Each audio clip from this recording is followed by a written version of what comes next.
Is everyone ready? Okay. I call the September 12th, 2019 meeting of the Ramsey, Washington Suburban Cable Commission to order. Roll call, please. Randy LaFoy. Here. Lisa Refall. No. Here. Bob Nufford. Here. Joanne Frayne. Here. Jeff Huber. Here. Steve Bonin. He won't be here tonight. Okay. And Jenny Holder. Karen Goshberg. Here. Newton Smith. Here. Scott Thorson. Here. Scott Duddick. Lori Polkbeck. Here. Kevin Zabel. Jim Dustin. Here. Les Dom. Here. Ron Dane. Here. Here. Okay. Ooh. Luke Mashad. Beverly Friend. Here. And Vicki Keating is excused. Okay. That's it. Very good. Thank you, Ginny. Next on the agenda, we have open podium. And I would remind people, I know we have a lot of people in attendance here this evening, that speakers are limited to 5 minutes per person and are asked that the topics discussed are pertaining to commission business. Would anyone like to join us for open podium this evening?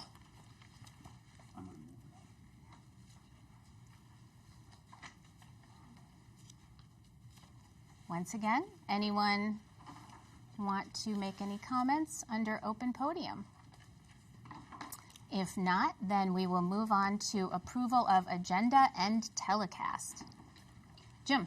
I'd like to ask the commission if we could change the agenda under new business, Fadness Heights, under the M, if we could move it up before the unfinished business, L, just because our city manager is here to answer any questions anybody may have from Fadness Heights. If that's okay. Very good. Any additional suggested changes? If not, then I would look for a motion to approve the agenda as amended. Second. We have a motion and a second. All in favor say aye. Aye. Opposed? No. Motion carries. Next, under consent agenda, we have a number of items listed. Are there any questions or comments regarding anything listed under the consent agenda? And if not, I would look for a motion to approve as presented. So moved. Second. We have a motion and a second. All in favor say aye. Aye. Opposed? Motion carries. Next, we have reports, and I have nothing as the chairperson, so I will move on to our treasurer. Jim. I don't have anything. All the information's in the packets, and we paid bills tonight, so we should be good to go. Any questions or comments for Jim? Thank you, Jim. Then we will move on to our executive director, Tim. Madam Chair, Commission members, thank you. Most of what I have to say is under the other items in the agenda, and it's a big agenda, so I think I'll just reserve opportunity to speak to those things when they come up. Very good. It is a big agenda. Thank you, Tim. Then we will move on to operations update. We have 3 reports contained in the packet under operations update. Any questions or comments regarding those? Jim. Just my usual comment that I very much appreciate staff, the effort that they put in to give us these reports so that we stay up on our cities and kind of what's going on around here. So appreciate it. Very good. Thank you, Jim. Then we will move on to committee reports, and we have the minutes for 3 meetings. Any questions or comments? All right. Then we will move on to our attorney, Mike. Thank you, Madam Chair. I'll reserve my comments for other items in the agenda. Very good. Thank you. Next up, we have the cable company, and there were 2 letters from Comcast regarding changes included in our packets. Is there anyone from Comcast in attendance this evening? I don't see anyone. Any questions or comments regarding those materials from Comcast in our packets? Jeff? I found it interesting that Turner Classic Movies, and I know we can't do programming stuff, but I want to say this because I've got constituents and people that bring up this type of thing to me often. That Turner Classic Movies would be moved over to the optional sports package from sort of the less basic or the more basic package. I thought that was a very interesting programming change as our users and subscribers age along with America. I keep seeing these classic channels and these channels that appeal to an older age group being moved into restricted areas in the programming. And I think it needs to be said and noted. So, Right. yeah. More expensive too. Yeah. Well, Jim. that's kind of the point. I was going to dovetail on that. That's the thing I always complain when Comcast make these changes. And this is the second time they've moved Turner. I mean, a few years ago they moved it and put it up into a higher paying tier, and now they did it again, and it's up into the expensive tier. So, yeah, our comments, we're not happy with it, but at least we can go on record, and maybe Tim can let Carly know when he talks to her next time. And it does have a number here that we can call too, so it says don't hesitate to contact her. So might just call her tomorrow and talk to her about that change. So what are their replacements? Pardon me? What are they putting in place of what they've thrown out? A lot of times they don't put anything in replacement. They just move it up less and charge more.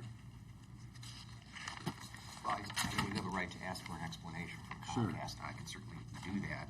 Ask that. It's the second time they moved it. And it is 3 years. a little bit strange that they're putting on the sports entertainment package. Kinda what I It's thought. Classic movie channel. So but I think it's worth at least asking, getting an explanation from Comcast on that. Yeah, and Jim, I don't remember if you know any, or I certainly don't remember. I'll ask to prompt you. Do you remember how this? I remember them changing it, moving it into a different tier, and I remember us having a conversation. I'm not sure if it was with Carly or another representative I'm sure it was on this, but I don't remember how we got it back. Can anyone here shed any light on that? Do we remember how that came back into the normal tier? You know, I think one of the explanations that she gave was that it cost them more. There she is. Oh, there she is. Good. Just You're in on time. deck. Jump up. Yeah. Carly, we just happened to be discussing the cable company at this moment, and a question arose. Would you mind going to the podium and answering? Perfect timing.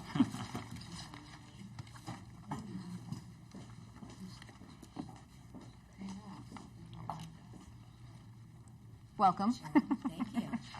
I think if I can, the question was about the Comcast's decision to move Turner Classic Movies to the sports entertainment package. The question is, what's the rationale for that? And I think struck folks as a little bit unusual that it would be moved to a sports entertainment package. Sure. Unfortunately, I probably am not going to give you all the details of why the decision was made, but we are continuing to evaluate the channels that we have, how many folks are watching them, how much the programming cost is, or what the cost of service is for us to provide it. You know, we have to purchase the programming from the programmers, and so as part of that constant evaluation, you know, we need to put channels where people are watching them and align them to what they cost. Carly, is that information available to us on what you're being charged for the Turner channel? I you know, I'm not certain that, you know, that level of detail Okay. is available, but I can certainly check with my folks to see if I can get a little more color about, you know what the costs are or something that may be helpful. Because I know it's the second time it's been moved now in the last 3-4 years, so Yeah. a lot of people are watching it, and then it seems like you put it to a higher cost tier, and it just doesn't seem fair. So Right, yeah, and like I said, we are beholden to our programming costs. Unfortunately, that is becoming a more and more true reality that not only Comcast face, but of course, I'm sure you've seen Dish, DirecTV, and AT&T, a lot of other folks have had a lot of programming battles lately. Jeff, did you have a question? Yeah, Carly, just real quick on this. Any idea why they're moving the Turner Classic movie into a sports entertainment package? It just seems counterintuitive. I don't know.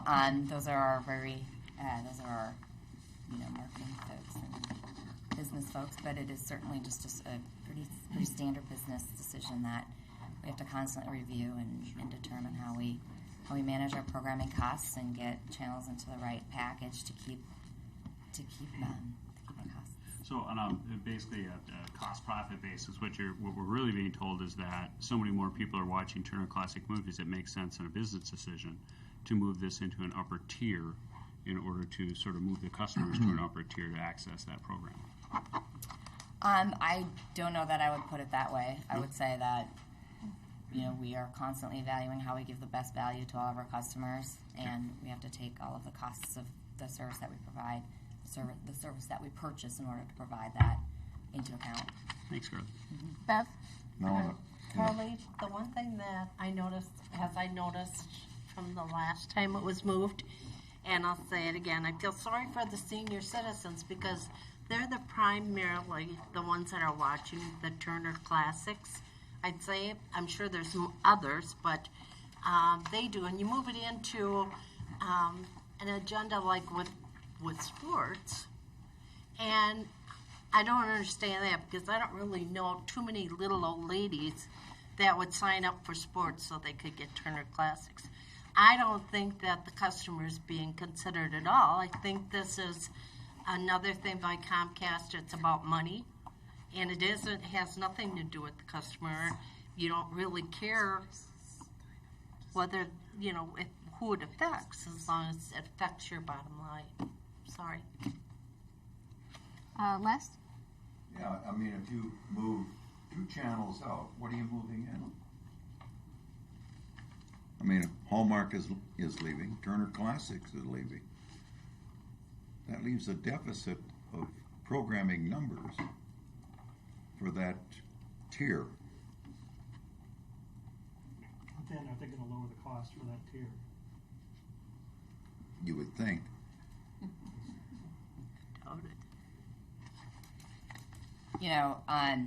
I will just tell you that I think if I understand your comment, you're saying there's not enough channels on that tier. I know that last time we had this conversation about Turner Classic Movies, we brought in quite a number of options of old movies. We had there's a whole treasure trove of them on demand. There's a number of other channels that carry them. We've got quite a number of channels, and as I said, it's we have to constantly evaluate the value that Yeah, I understand we're that bringing. on demand, but if you're a digital starter, you can't access digital on demand of the preferred group. You have on demand. There's on demand for digital starter. Only for There's your movies. digital starter level, right?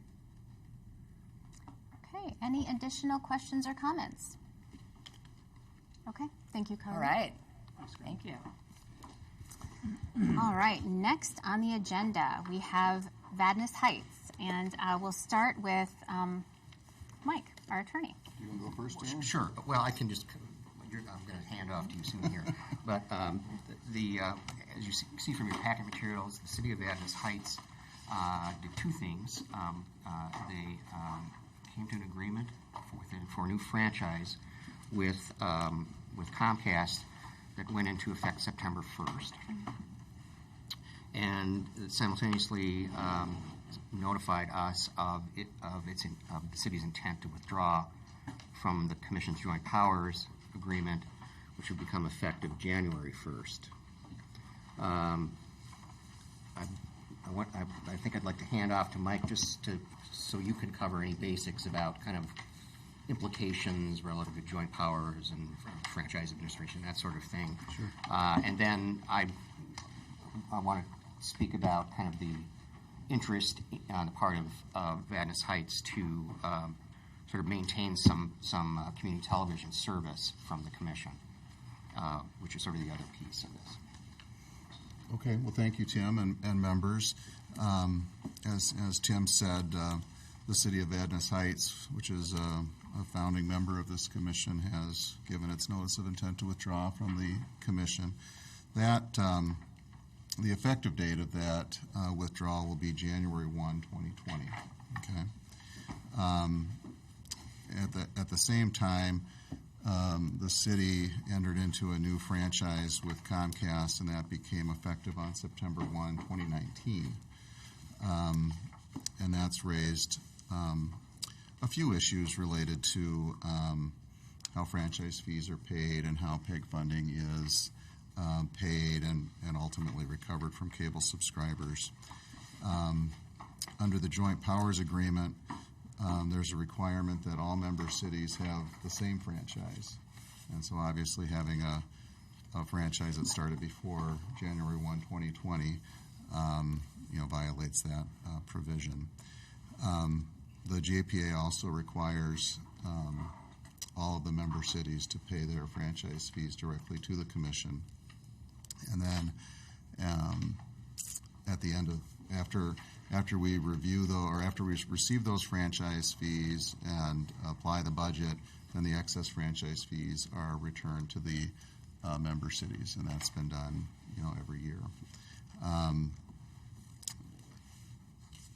So with the PEG funding, the PEG funding is a little bit different because we have our cable franchise, and we also have a separate memorandum of understanding that goes back to 1995. And that grant funding that the MOU provides would provide a little over $53,000 of PEG funding to the commission for the share of Vadnais Heights in the commission. Under the new cable franchise that Vadnais Heights has entered into, as I understand it, the PEG funding is $1.75 per subscriber per month, plus there's a couple of grants in there as well. But the $1.75 per subscriber per month would raise about $17,458 between September 1 and the end of the year.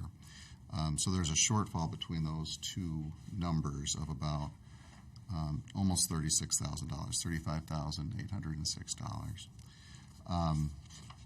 There's been some discussion between the commission and the city about how to deal with those budgeting shortfalls.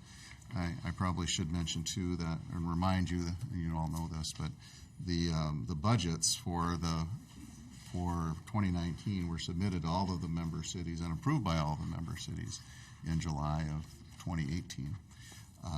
So everybody was fully aware of these budgeting issues. The memorandum that's in your packet really kind of goes through some of the discussions that we've had,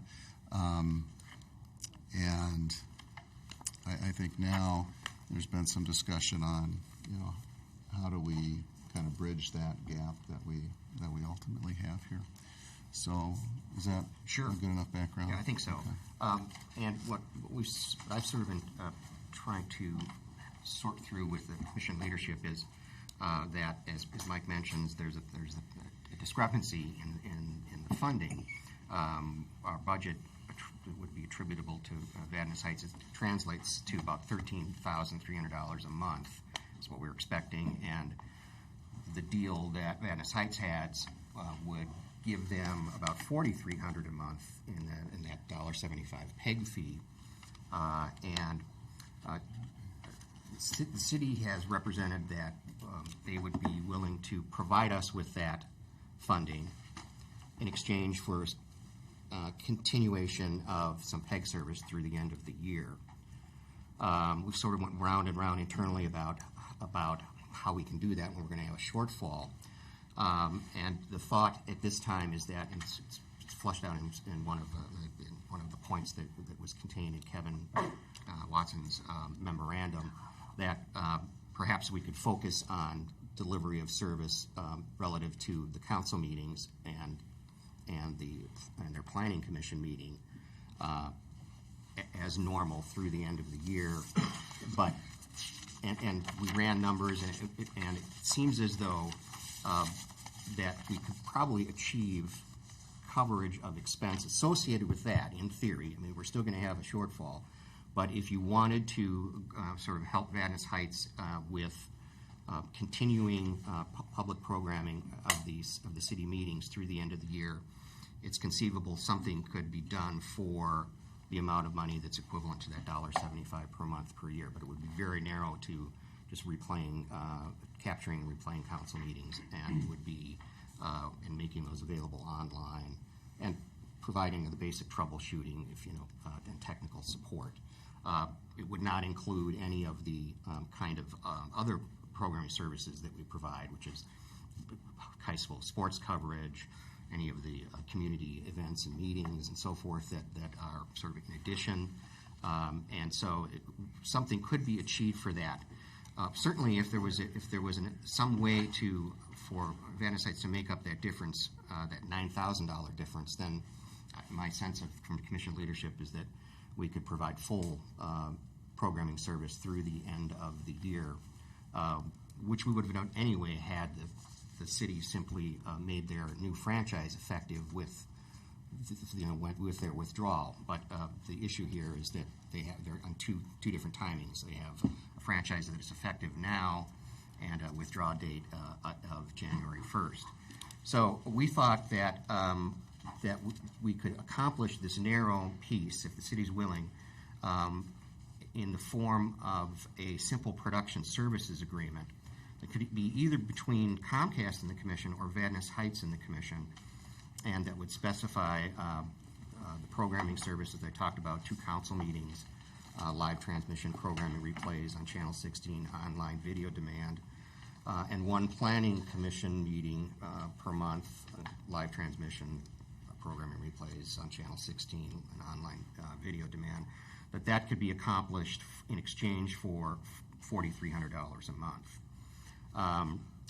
Production service agreement between the Comcast and the commission would help to avoid a problem that we see, and that is that if Comcast is that the $1.75 under Vadnais Heights franchise is restricted to capital use, and of course what they're asking for is their service, right? And so if we had a production services agreement with Comcast for that amount, that in exchange we're providing production services, it sort of avoids the commission's involvement in misusing the PEG fees that are restricted under Vadnais Heights franchise to only capital use.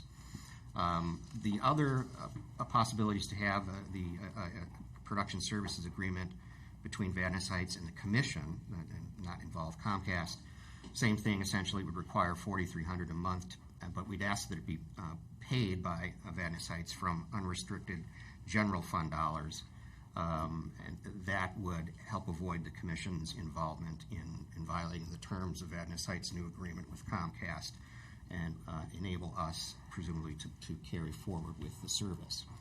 So with that would essentially, that narrow kind of framework would, I think, enable the commission to move forward if it wanted to. It seems to be something leadership is interested in trying to resolve, and in a way that's going to work so that Vadnais Heights can get the service it wants. We'd stipulate that the 3rd and 4th quarter franchise fee payments are to be paid to the commission, as Mike was talking about. That's a basic joint powers membership requirement. And as Mike noted, that the commission then would do the redistribution in the March, May timeframe like it usually does. And the leadership is indicated to me that they'd like to set a date on, September 30 for achieving any sort of production service agreement. If it's not reached, then we'd cease the service. And that the service agreement, if we do have one, it would go through December 31, 2019.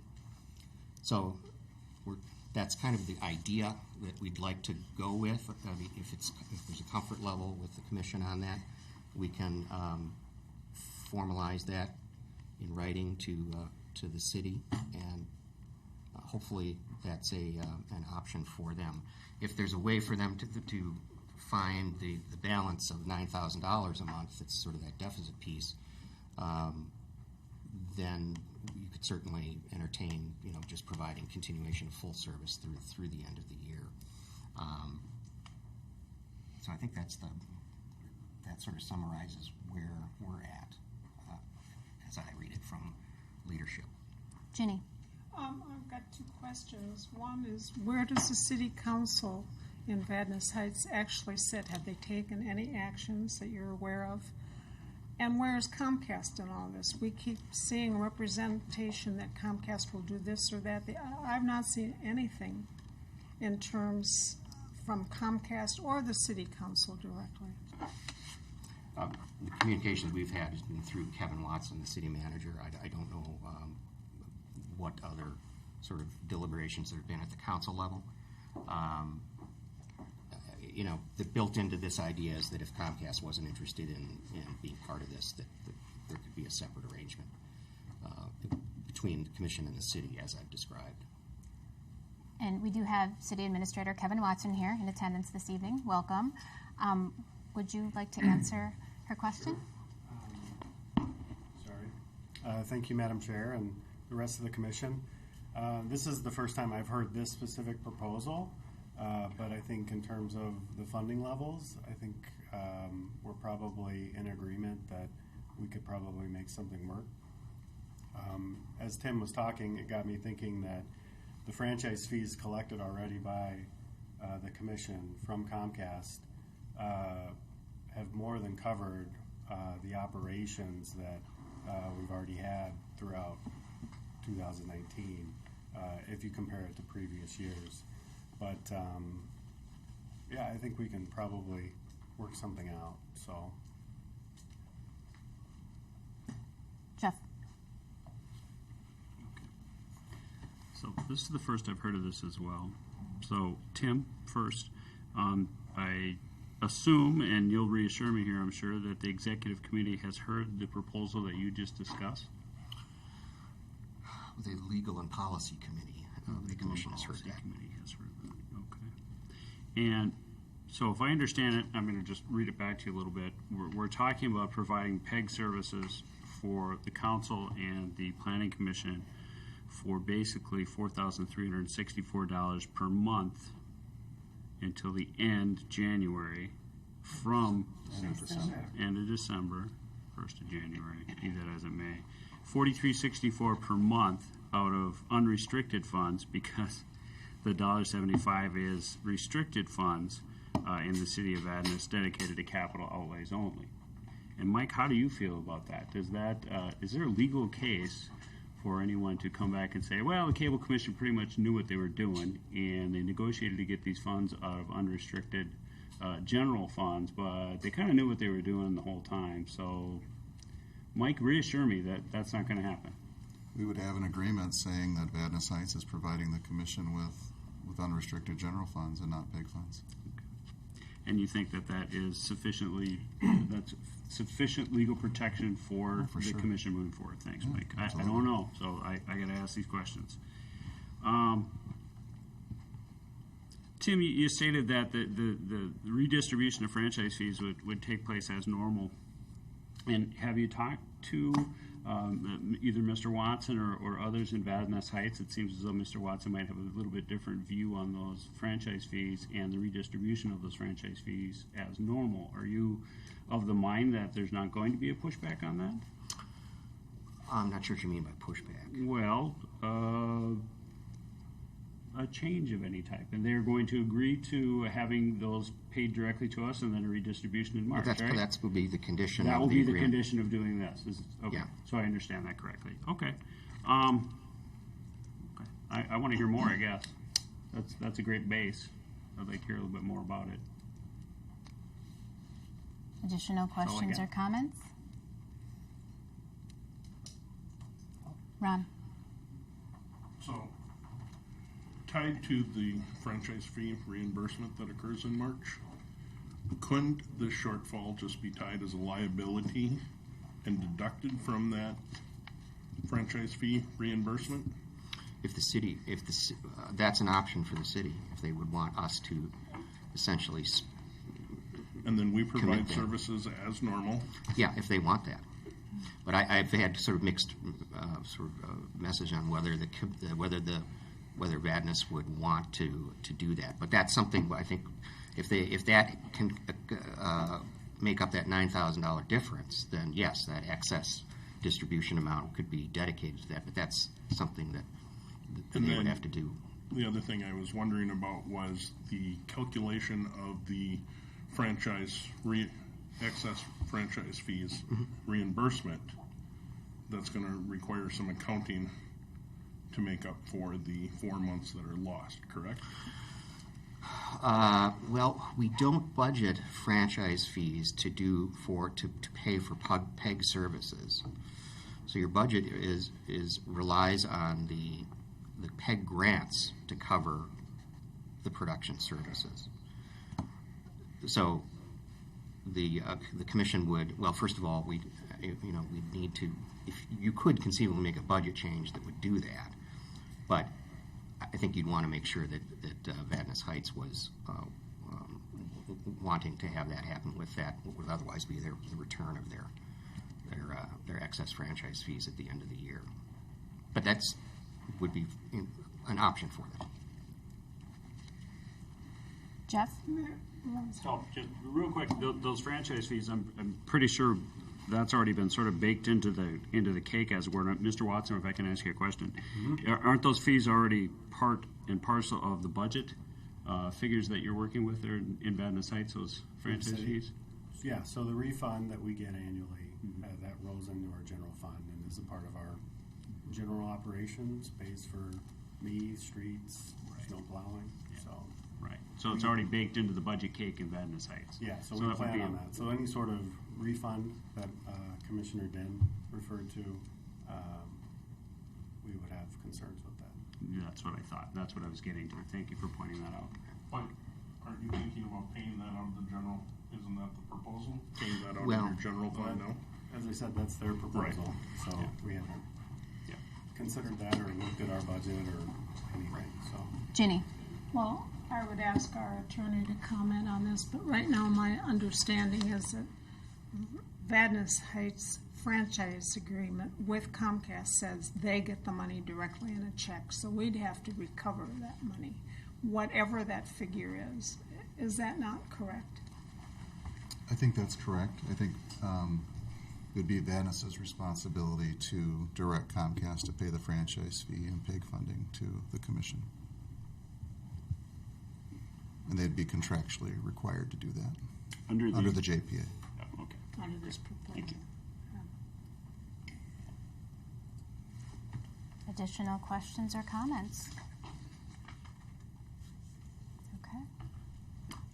Well, I will make Jenny. one, Yeah. which is, I hope Vadnais Heights will not entertain extending this and coming back to this commission at the end of the year for more services, because I, for one, am not inclined at all to consider it. Jeff? I don't have that type of view on this. I'm just concerned that the longer-term impacts of Vadnais Heights leaving are going to be, a real tough nut for us to crack.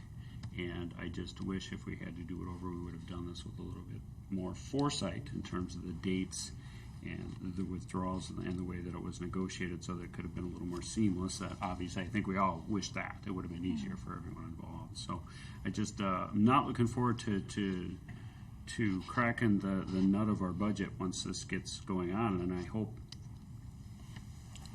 for Vadnais Heights' sake, that this is something that is advantageous to you long term. I guess I don't quite understand it yet myself. Sure.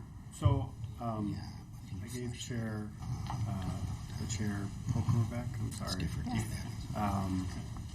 a letter late last week, or early this week rather, kind of stating, hopefully it gave an explanation of some of our reasoning, our council's, of the mindset of being fairly conservative. And I think when they learned of the PEG fee, they thought, is there an opportunity to negotiate something lower that still provides us the service we're looking for? But they've also recently gave me the direction that communications is a priority for them, and see this as a revenue source to go and pursue some new opportunities that kind of are tailored to Vadnais. So, And that's our regulator, and I did read your letter very carefully. Yeah. And the revenue source to pursue other opportunities is sort of what I ended up getting out of that overall. Okay, well, I hope you guys do well with that. That's the end of my comments. Chair. Okay. Does anyone have a motion that they would like? Ginny? Yeah, I will move it as stated by our executive director, with the time frame and the caveats, and with the understanding that this is not a negotiating strategy. This is our offer. Mike? Just one other thing to consider, and this has more to do with the commission and Comcast, I think, and what the commission really wants to direct Tim to do with the fourth quarter grant that Comcast will be paying to the commission. If this arrangement is worked out between Vadnais and the commission, and I hope that it is, what does the commission want to do with that fourth quarter grant payment from Comcast? And I guess there's probably two main options, right? There's request the full amount of grant funding for all of the members, including Vadnais, or to reduce that amount pro rata by Vadnais, because you'll be getting something, although less than the full grant funding from Vadnais in the fourth quarter, essentially. I think it's important that it's to understand that that if this goes forward, and that I think you want to instruct Comcast you don't want your subscribers to be charged for PEG fee that's essentially attributable to Vadnais Heights subscribers. So there needs to be some, I think, calculation that's made that makes an adjustment for the grant funding that's paid to us relative to the remaining cities. And I think that's worthwhile for the commission to direct that, or I will make that part of this equation as well. I don't know that it needs to be necessarily part of an agreement with Vadnais Heights, but I think it's direction for Tim. Yeah, there would be direction for me, and to convey something to Comcast along those lines. Jeff? Yeah, I have a question for Mike. The thing that confuses me the most is that they entered into an agreement many years ago with Joint Powers that you stay, if you want to leave, you give your notice in October and you leave October 1st. Well, You leave January 1st. January 1st. I'm sorry. You have to provide notice by. I'm starting to talk backwards here.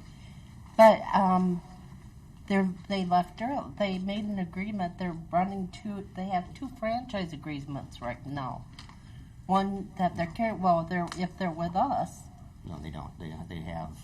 But they're out of. They have a different franchise agreement. They're still. I know, that's where we're getting commission. confused. I mean, this is a messy thing. Under the Joint Powers, they would have still been, if they had only gone by the Joint Powers that you agreed to along with all these other cities 20 plus years ago. We wouldn't be talking these little dollar amounts here and there. So you understand where I'm coming from. I'm a little bit miffed over the whole deal, but I'm saying, okay, you know, it's your choice. You have a right to leave, and that's fine. I don't have a problem. However, you didn't play by the rules. You left. You entered into an agreement with Comcast. I don't know if they sold you a bill of goods that we don't know about, but I'm saying that we had an agreement, and you broke your agreement. And so, with that said, you're the one that should be willing to work with us. You broke an agreement with us. No one's ever done that with the joint powers until you.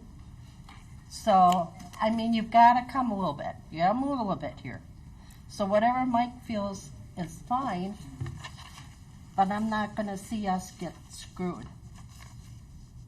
It's got to be a fair deal. Jeff? I just want to back up real quick and thank you, Bev. I kind of feel the same way. But the grant that you're talking about, Mike, to prorate that or do some sort of and Tim as well, to do some sort of a calculation, that would be a, for lack of a better term, sort of a side deal with Comcast. We would communicate those wishes to Comcast. Would we not in that case, Mike or Tim, have to get the assent of Vadnais Heights and that type of an arrangement with Comcast? I don't know. No? I really don't think so. Vadnais Okay. has struck their deal. And They've struck their, okay, so that's how we're looking at it. They struck their deal, and then we would work directly with Comcast. And that would be fine with me, and obviously we're talking over Ginny's motion here, but that would be fine with me. I mean, as long as my subscribers, the people in my city, are not impacted financially by this, I mean, they have made their bet, and they've made their deal, and good for you guys. I mean, I wish it best. I just want to make sure that my people are not financially impacted. I don't think there's anyone here representing a city that wants to see their folks financially impacted by a decision that's been made by an independent body, the city of Vadnais Heights. And that's, you know, as long as that's taken care of. yeah, and just so you know, too, the MOU is between Comcast and the commission. Right. Okay, Not the- yeah, so not the the MOU member is cities. basically a back and forth between us, so they wouldn't actually have a say in that. Gotcha. Okay, thanks, Mike. Yep, that clears it up for me. Thank you. Okay. And we did have a motion. Did I hear a second? I'll second. Okay, we have a motion and a second. Further discussion. Quick comment. You mentioned September 30th. We have a meeting on October 1st, which I'm guessing, just looking at the timing and our conversations, that may be a more appropriate time when I can get an approval in front of the council. But I don't know if that's all right with you. I don't think there's any, Mike, you don't see an issue with that? I would make a motion to amend to say October That's 1st. okay with me. Okay. Yeah. We have a friendly amendment. Okay. But What's I that would mean? We'll request, account for that in the timing. Tim, I would like you to summarize what indeed we've ended up solidifying here, because I know you said it at first, and we've had legal counsel, and I want to make sure I know what I'm voting on. Well, it would be to authorize, to direct me to and staff to see if we can develop a production services agreement that would be either between Comcast, the commission, or it sounds like probably more likely Vadnais Heights and the commission, that would, in which the commission would provide 2 city council meetings per month, and 1 planning commission meeting per month, and would continue the tech and troubleshooting support for the period up through the end of the year, in exchange for $4,300 per month. And with And in December 31st, I'm yeah, sorry, it would did go you say the that? agreement would be be through the end of the year, December 31st. Oh, And that we have the some other- caveats that we need to do it in a way that doesn't violate the restrictions that are now in the Vadnais Heights franchise that limit the $1.75. The funding isn't committed to capital, so hopefully there's a way to work around in this form of unrestricted general fund dollars. I think we ought to just clarify how this $5,300 a month is paid, because 43. Thank you. Because right now I think Vadnais Heights is expecting everything is sent to them from Comcast, and then somehow we're gonna bill them and they're gonna pay us, and then they're gonna get the money for the fourth quarter and make a decision when we haven't No, even decided yet. Well, I mean, we could ask for the funding to be paid at the beginning of the month, or, I mean, we can have the funding paid. And directly to us for the fourth quarter from Comcast. Well, it would be either from in an agreement with Comcast, we would have that Comcast would pay us. In an agreement with Vadnais Heights would pay us. We have two options for that, who's going to pay us. It could go either way, but I'm assuming that it probably makes the most sense for the city we can't count on Comcast wanting to be a part of this. And so that may not I happen. understand that. The city has probably the most opportunity and control to decide about this, and so therefore we would receive the funding from the city. And we could I can talk to leadership about what you want to have in the way of the timing on payments. I think that's the easiest one to solve. The one that's Yeah. making me very uncomfortable is that fourth quarter payment that we haven't even calculated the redistribution No? amount yet. Oh, I see. Well, that wouldn't be addressed in here, other than the stipulation that the city is required to direct the franchise fee payments to us. Well, that's what the I'm third and talking fourth about quarter. as another item on here. Yeah, that would be a part of the Yes, please. the required arrangement. Yeah. Yeah, okay. That's my understanding too. Yep. Yeah, I think very high level, the city is just looking for a smooth transition with having Ramsey, Washington continue to, tape our meetings through the end of the year, and looking for some sort of agreement between you and us to make that happen. So. Ron? So, the motion is just for Tim's proposal. To direct me to go down the path that I've described, sort of, So, and see if is the something motion can be for achieved. negotiations, or is the motion for what you presented? It could. Who made the Did you motion? have a thought on I made that? the motion, and it's as stated in my motion. Yeah, as The only represented by thing me. that I amended is the date, October 1st. So, in my opinion, I think we would be better advised to have Tim, because this is new to Vadnais Heights, and we don't really know where they stand on this. I think we should enter into negotiations to discuss this proposal, and I think this should be our proposal to take forward to them. See what's negotiated between Vadnais Heights and the Cable Commission, and then authorize the executive committee to approve, because they're gonna meet in October. That's just my thought.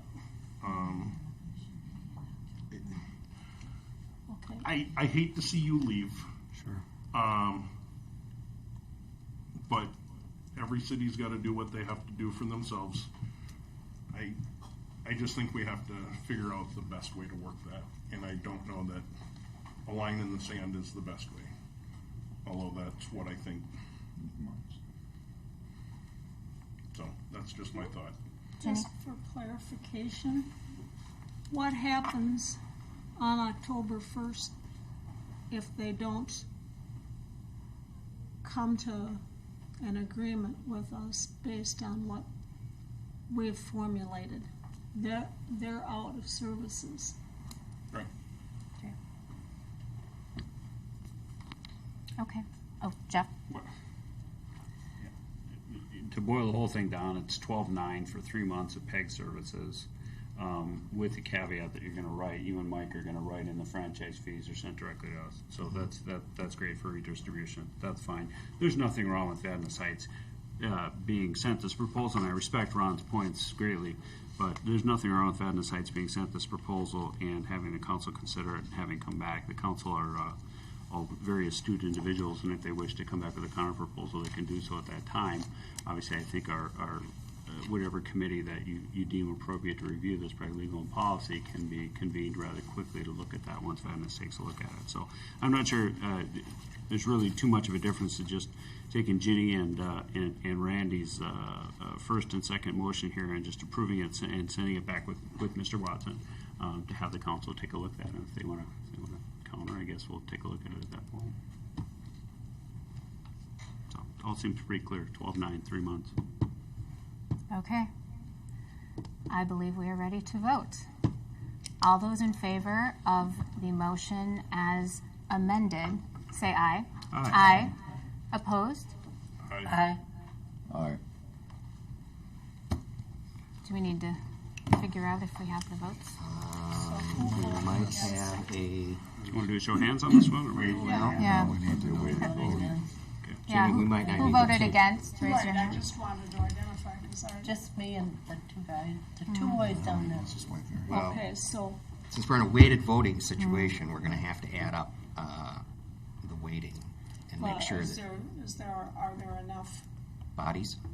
Yeah. Yeah, I think three people voted against. I think you Yeah. have enough people voting in favor of the motion. Now we just need to figure out if Right, the weighted total is sufficient. okay, and just off the top of your head, do you know how many votes you Wicker Lake, Wicker Township. 25. Yeah, you have? He has or you have? Bev. I do. You have 25, and you voted against. Yeah. You have 22? 2/3. 21 or 23. Right. So that's 40-some plus. How many, you have one vote? Mhm. So just round figures right now, maybe 42, 43. Yes, right here. Yeah, the weighted is in the book. That's just that we need a majority of the weighted vote, Correct. You need 2/3. 2/3, okay. Heck is it? Yes.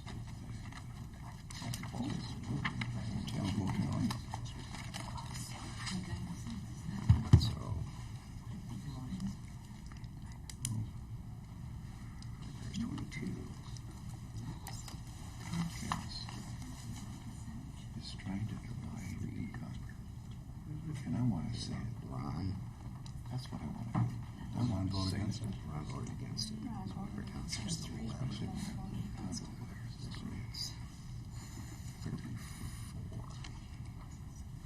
There's 34 votes against. And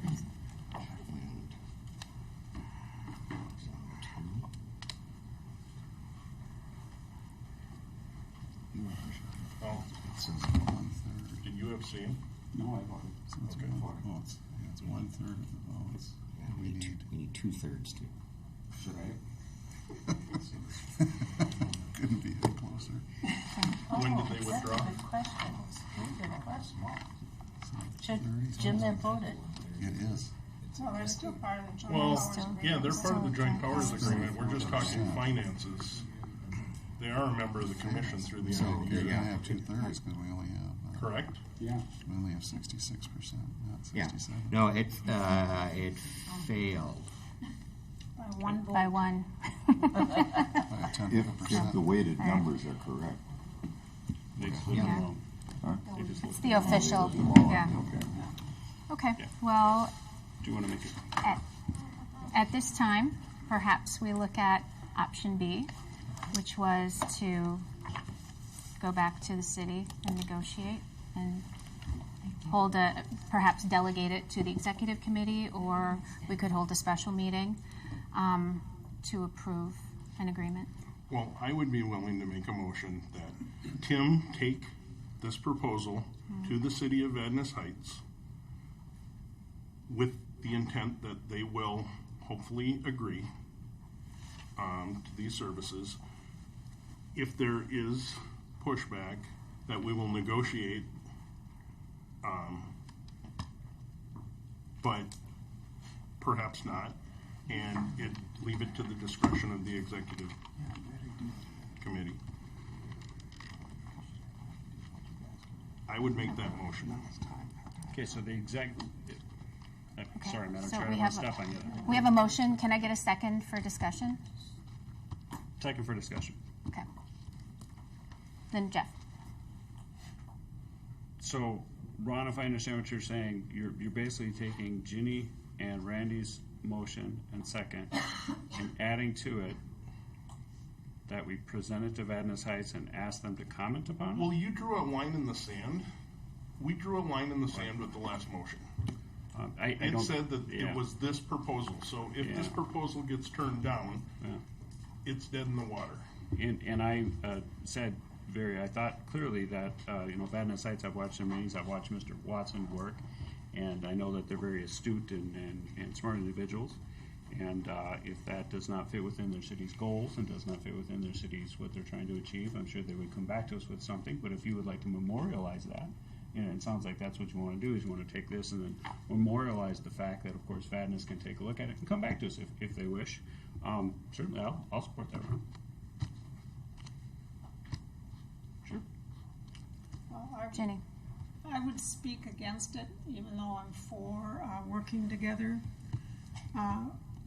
Tim and Kevin Watson have had several communications, all of which seem to be very much hardline to me from Vadnais Heights. We demand this, we want that, as part of the joint powers. Now, he maybe has changed his mind over time, but I'm very uncomfortable with having any one of our committees negotiate a solution to this that may affect how we deal with such requests in the future from anybody else and have a committee make a decision. I'm not comfortable. We don't have any parameters for the committee then.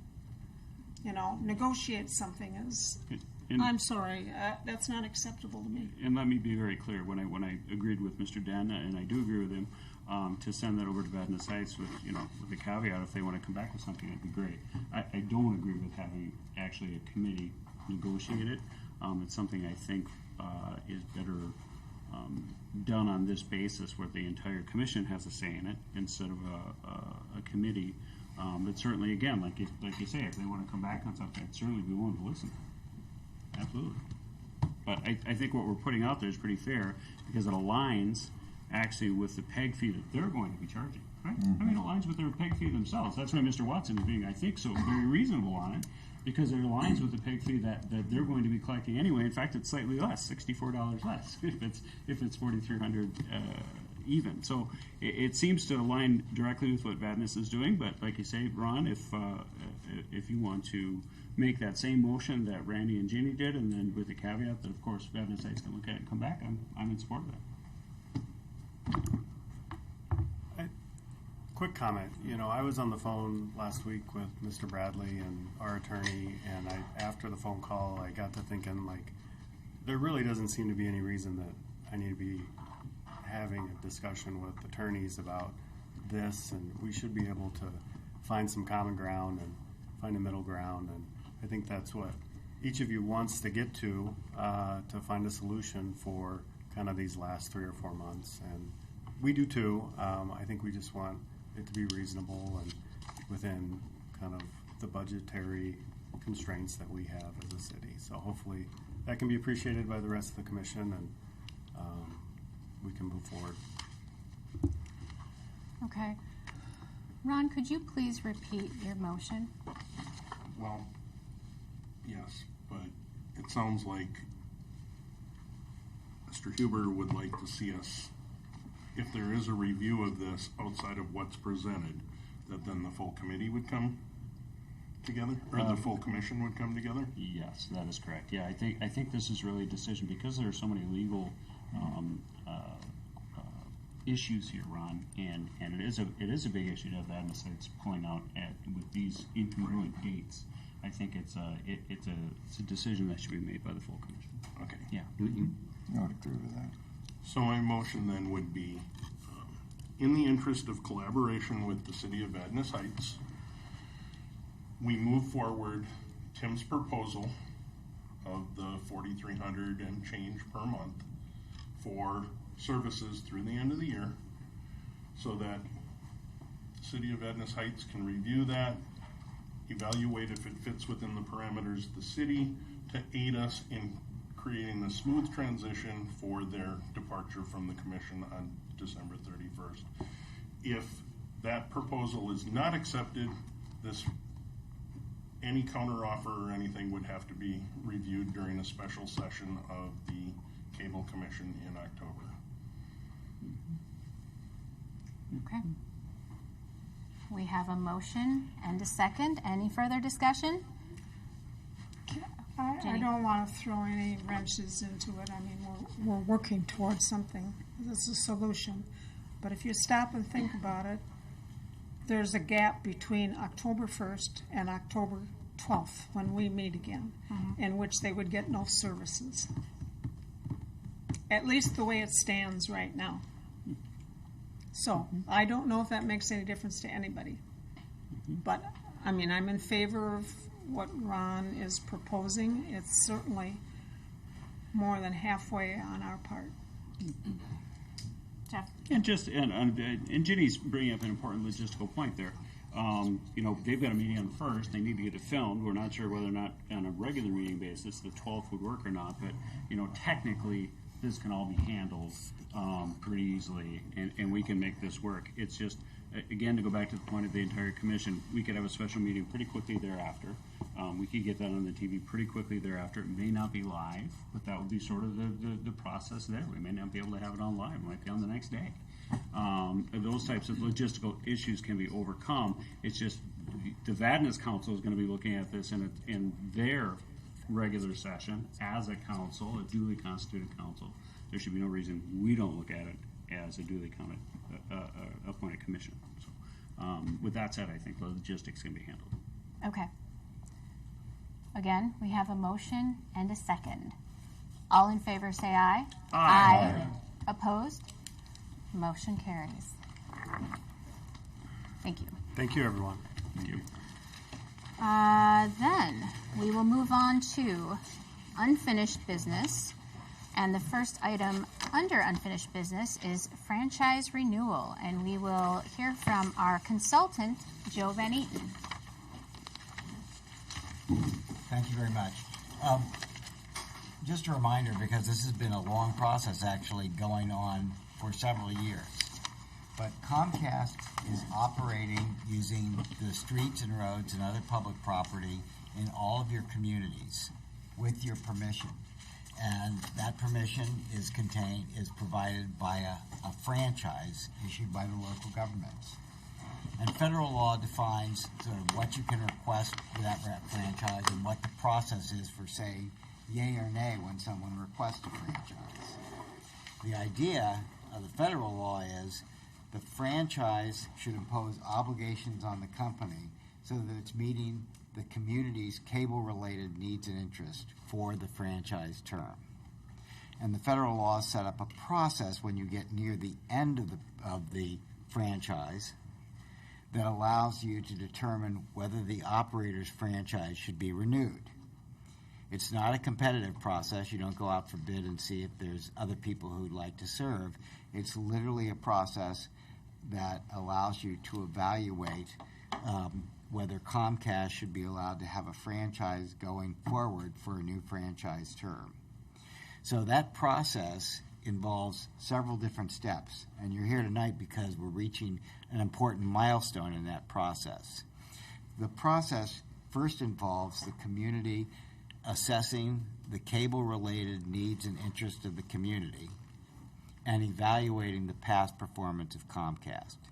You literally started doing that in 2013. You hired a company, CBG, which prepared a report that was presented to you, I believe, in about August of 2017 that identified some of the key needs and interests. And in addition, Tim Finnerty has been looking at needs and interests independently and talking with several of the communities to try to address some issues based on developments in technology and developments in your community since the CBG report was presented. Once that needs assessment is completed, you close it. It takes a formal action to close it. And at that point, you can issue a document to Comcast called a request for a renewal proposal. And what was presented to you in the packet this week was a draft request for a renewal proposal. Now, If you approve that, and one of the things we're going to ask you to do tonight is to come up with a process for finalizing that document. Comcast will then be given a period of time to respond to that request, and that response will come back to you. And at that point, the communities will be asked to do the following. First, they'll have to decide, looking at that proposal, whether it's good and should be granted as proposed, or whether they should preliminarily deny. And preliminary denial doesn't mean you've denied. It simply means you don't think what they proposed was adequate on its face.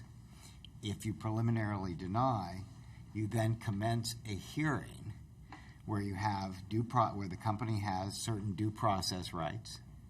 You get to present evidence, they get to present evidence, and then at the end of the day, the communities get to decide finally whether the franchise should be renewed or not. And you can deny renewal if Comcast falls short in any of 4 areas. If they haven't complied with the franchise and applicable law, if their performance, if the quality of their performance, setting aside the franchise requirements, wasn't adequate over the term of the franchise, if they lacked the financial, technical, and legal qualifications to hold the franchise, and perhaps most importantly, if their proposal for renewal was not reasonable to meet the cable-related needs and interests of the communities in light of the cost thereof. So what we'd like to present to you is, this important landmark is really, if you approve the RFP, we'll set up a process for closing that first step, that is ending the needs assessment, and that would then turn over the burden would then fall on Comcast to come up with a response to your proposal for renewal. Now, there is an alternative way to renew, and that is just through negotiations. We're not closing the door on negotiations. That's possible at any time. But basically, we've been working on negotiations now for quite a while. It doesn't appear likely that we'll be able to reach a negotiated settlement in any short time period, and the franchises all expire in February of 2020.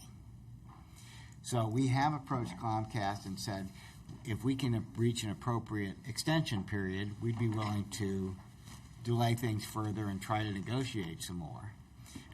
And perhaps avoid, and the other reason we negotiate is there's a recent Federal Communications Commission ruling that I know you've all been told about that crows some uncertainty in the whole regulatory process, and it would be nice to be negotiating or even conducting the formal process once the smoke is settled around that regulation. So far, Comcast has not gotten back to us on that proposal, so we're moving forward with the formal renewal process and moving forward with preparing an RFRP, seeing if that meets your satisfaction, and closing the first step in the renewal process.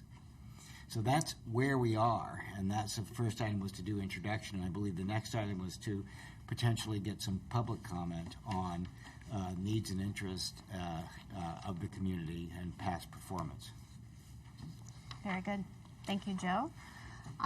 This is the time in our meeting when we would invite the public to comment and give us your input regarding cable-related community needs and interests. So the same rules would apply as the public comment period earlier. We would ask that you limit your comments to 5 minutes per person and that your comments be related to this agenda item. So is anyone here in attendance this evening that would like to speak during public comment?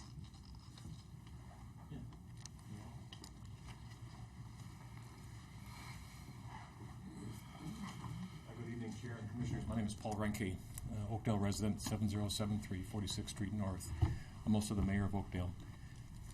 Reading through the pack, I used to be the alternate member for the commission too. But just a couple of things came to mind on money. And as a member community leaves, does it drastically change your variable and fixed expenses as operating a commission? You know what I mean? So I'm thinking if a member community leaves, subscribers go away, the variable expenses should go down, but the fixed expenses stay, but you don't have the, what happens? Well, and I can certainly give this a shot. When we lost Maplewood, Member City Maplewood, we then reduced our budget for that percentage that they had previously contributed so that it didn't affect our member cities at all. In fact, that was very much a high priority for our commission to make sure that it didn't impact our member cities at all. And in fact, I think that you've seen greater redistribution payments since that all occurred. So I certainly understand your concern, but that is a concern of ours as well. And in speaking for myself, I would hope that member cities would be unaffected. Can I, there's a procedure in the current franchise that, but the current franchise expires at the end of February of next year. Joe, can you speak to this this in terms of how that would work in the RFRP scheme? Under the proposed request for renewal proposals, we developed a base PEG amount, a capital contribution that Comcast would make that was equivalent to, or actually slightly lower than what subscribers were paying about 2 years ago on a per subscriber basis. So that, because you've got fewer subscribers, that would affect the commission's budget or capital budget that's available, and it does affect their and obviously there's an overall impact on the monies that are available through the operating funds. But I think our sense was that it would provide, we did look at the capital budget that's actually in the RFRP was based on numbers that were developed by CBG based on an analysis of what the capital requirements were going to be for the commission projected over the next 10 years. So we think the amount should be sufficient to meet those capital requirements. But I think, if I understand what you were asking about, is if a member if a city departs, does that increase the cost on the subscribers, the numbers, does the PEG fee increase under this new scheme? I think it's pro rata. It splits. It's basically pro rata. So it should split. It shouldn't have a negative impact that way. Right. Madam Jeff. Mr. Reinke, you asked a pretty nuts and bolts portion of that question too. Do our fixed costs change? No. The building's still here. The cleaning costs are here. Electricity costs are here. The heating costs are still here. We had to let employees go last time. The only way we kept those redistribution fees at where they were or higher is making some very, very difficult cuts here. And they were painful for the staff. They were painful for the folks that lost their jobs. And it's very difficult, as you know, to change those fixed costs when revenues go up and down, because obviously there's leases, there's these types of things in place that keep you from making those rapid changes that sometimes a business or a commission would like to make, but can't. So is it painful? Yes. Will it affect service overall? I think it will. And it won't be positive, unfortunately. Thank you. Chair, I've got one more. Sure. Excuse me. Kind of a tag team. Maybe really the crux of this is if there's another member community that decides to leave, what should we be prepared for? So I just was listening to Vadnais Heights. If another one leaves, what should Oakdale be prepared for? Is it possible to talk about that? Because you hit it right on the head. You know, there's a world of hurt coming. If I may, and I'm sure you'll want to follow up on this. You know, we in Grant, we have our own issues with Comcast, the build out, these types of things. But when we look at the sort of the negative aspects to this cable commission and the joint powers agreement versus what the employees and the staff here do for us in terms of local programming, in terms of covering our sports, in terms of covering all the things that are of interest to our community, it would be, Oakdale's a different animal. You have, 10 times the people we have, 10 times the tax base we have. You have a lot of different things that we don't have. So we count on this commission and our shared responsibility and our shared mission with these other communities to provide those services. And I don't really like to talk about another community leaving because it's going to impact my people probably more than your people. It's going to hurt us more than it's going to hurt Oakdale. Will it hurt? Yes, it will.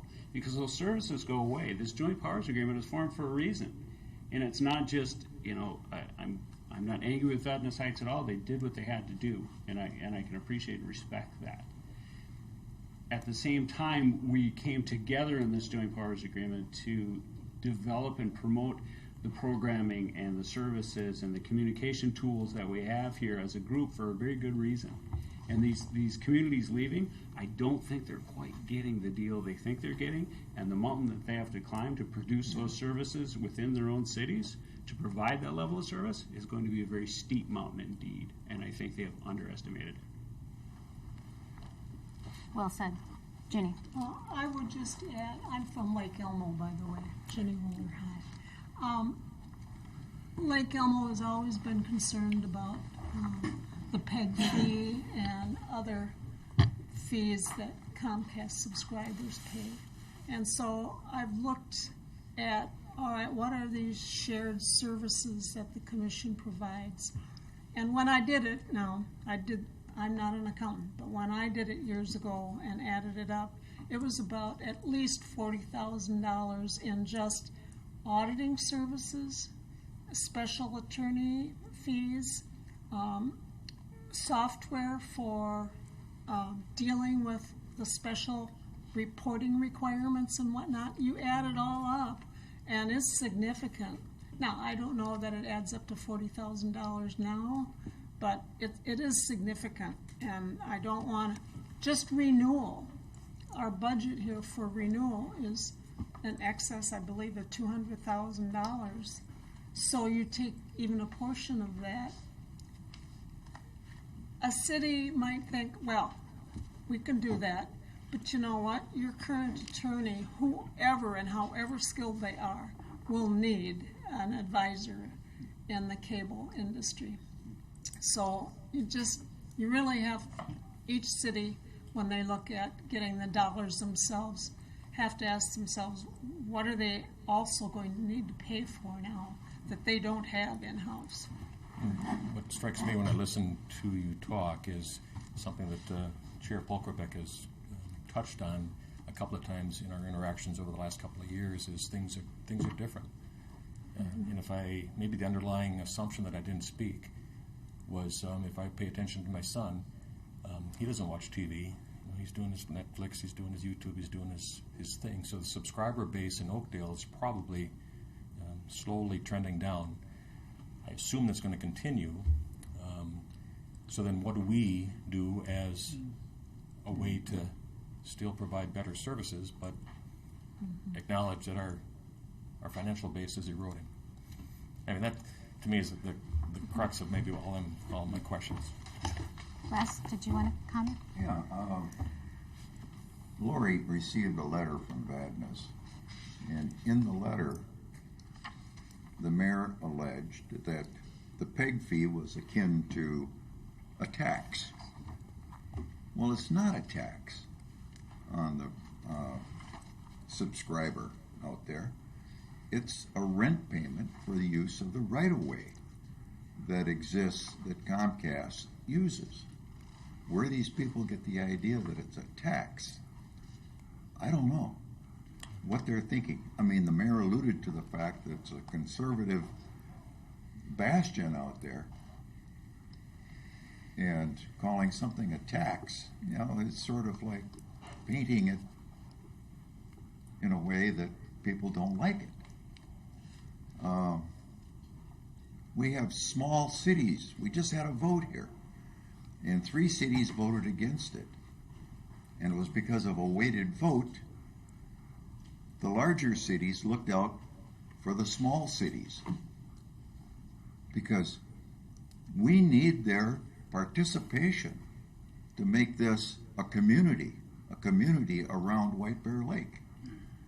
And it was sad to see Vadnais decide that they don't want to be a part of that community, and they're going to go on their own. It's going to be tough doing what this organization does for all these member communities. And somewhere they've got the idea that they can go it alone and do just as well. I don't see it. No. Pardon? No. Jeff? Yeah, just real quick. Basically, what you touched on there when you're talking about your son, I think we have the same son. Unless he's watching The Office, he's not watching cable television unless he's watching sports or something with me. And is he finding other things on the internet that are grabbing his attention? Sure. There's a bunch of guys our age maybe watching more stuff on there. But demographically, is there a challenge coming? Are the baby boomers going like this and going like this? Well, sure, we know that. The society's aging. There's not as many kids coming up, and the kids that are coming up are looking at different entertainment options. Is that going to change the overall viability of what we do in our mission? I don't think it changes that. I don't think it changes the need for a commission such as this to exist. PEG's still going to be there. We're still going to have to program the same things. There's still going to be kids playing sports. All that stuff's going to happen, Paul. Are we going to undergo changes? Sure. And are perhaps some of those other avenues, and I'm not certainly a guy who wants to see more laws passed, but will that happen in Washington? So perhaps some of those others are given, are a little bit subject to more regulations such as cable is right now? Perhaps. And perhaps that will be the purview of a commission like this at some point in the future. I don't know. But our viability and the need for the services that we provide, that isn't going away. And it doesn't matter the age cohort that we're serving.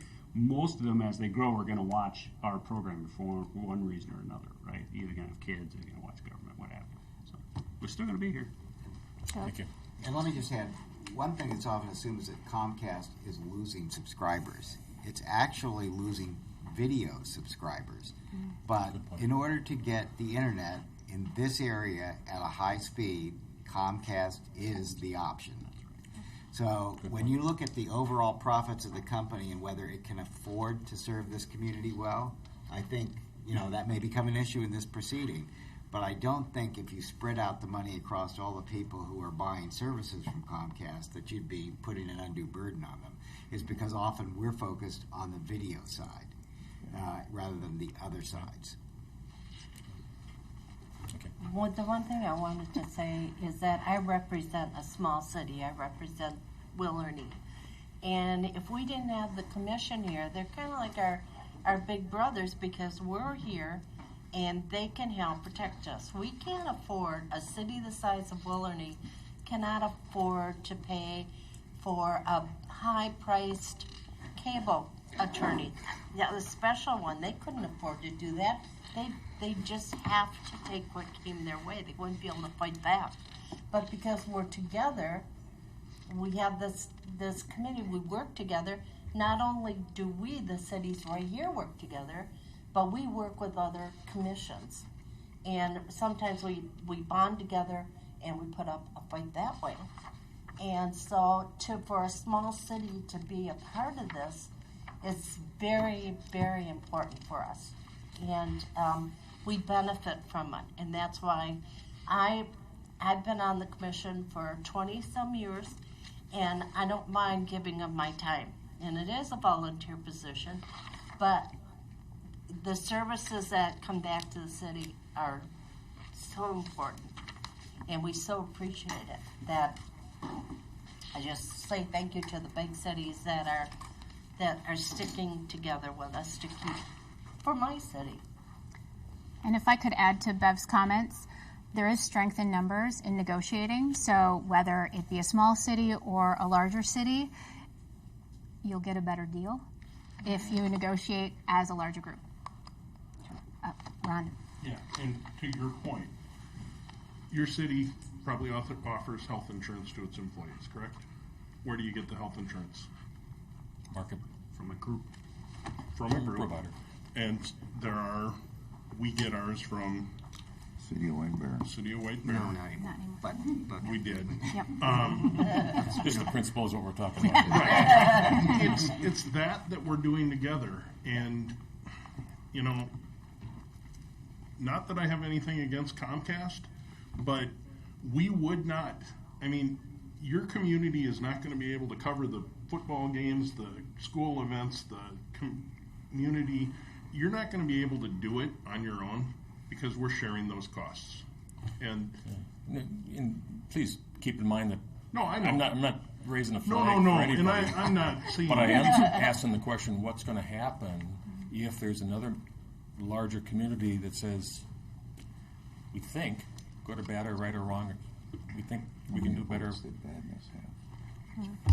And there's no crystal ball to address that, you know, and then it leads to harder decisions again. And how much programming can we continue to put on? But I think we have to stay consolidated and work towards providing our residents. I know for a fact that there are Maplewood residents that are not very happy with the fact that they don't get the community coverage that they used to get. And I think Vadnais is going to experience the exact same thing. And if any of the other big member cities were to leave, they're going to get pushed back. And eventually, the residents are going to get smart and go, oh, you know what? This is just another tax because it's not providing any value to me. And they're going to start to squawk. But that's my opinion, and that's the way I see it. But I think together we can accomplish something if we let ourselves be pulled apart. It's going to be a tougher road for all of us. Okay. Right. Thank you. Thank you, Mayor Renke. Thank you. All right. Is anyone else here this evening who would like to participate in public comment? One more time, anyone here to speak for public comment? If not, then I will close the public comment period and then throw it back to Mr. Van Eaton. All right, so we're going to go through, and hopefully the draft RFRP that's in front of you. And before I start going through it and make everyone's eyes glaze over, let me just tell you a little bit about where we will be asking you to go at the end of that discussion, which is because this is a draft, we want to, and because both the public and you have not had a chance to sort of go through it in detail, what we'd like to do is keep open the time to submit comments as part of the needs assessment through next week, for at least a week. And then have you delegate to the executive committee the authority to either call a special meeting if they feel like you've gotten enough comments that we need to make some substantial revisions to this, but otherwise to take those comments into account, develop a final RFRP document, and then issue it with a return date 30 days after it's released. That will allow us to go through to have a response from Comcast in early November, which would then allow us to commence a formal renewal to get that proposal, to take it, to determine whether it should be preliminarily denied and get a formal process going before the franchises expire. So that's sort of the idea. So I stress this is a draft, and I've actually received some comments, including some really good comments from Mike Bradley for changes to the documents. There's some members I've also, of this commission, I've received some comments from, and I'll note those a little bit as I go through. But let me talk about, just talk you through section by section. The first section, and this also I hope will help you as you review it yourself in more detail. The first section is just a description of the RFP, how it's organized, and what we expect Comcast to do in responding to it. And fundamentally, it tells Comcast to pay attention to the document and to respond using the forms that are attached at the very end of the document. We then essentially recite what we believe reflects the cable-related needs and interests of the community.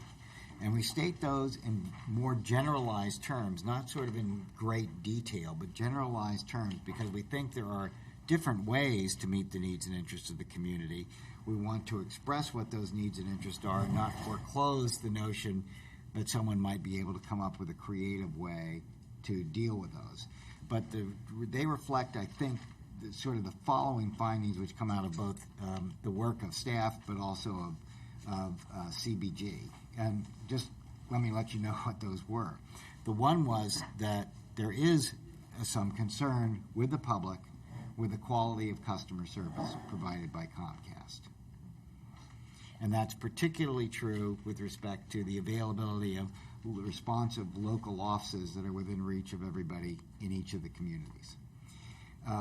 There is some concern about the quality of the system and making sure that there's an advanced cable system that's available both to the residents but also to businesses in the community. Businesses are increasingly relying on the cable system not just for internet services but also for video services. I mean, actually more and more people rely on video services on a day-to-day basis in businesses than did 5 years ago. There is a significant interest in having the system built out throughout the communities. Over the years, there's been problems in several of the communities with service to new developments and services to areas that that are a little bit further away from the population centers in the community. And your current standard, which I think is either 30 or 35 occupied units per mile, doesn't work for these communities given their development patterns. There is a significant appreciation of the public educational and governmental programming that's produced for the system. There's a significant interest in having local programming, which I can understand. I'm a former journalist, and I know how little coverage there is nowadays on television stations of local news, and unfortunately newspapers have become even more cash-strapped for the ability to cover a local community. So the ability to actually have a transparent community where central institutions can broadcast, that actual need may be growing.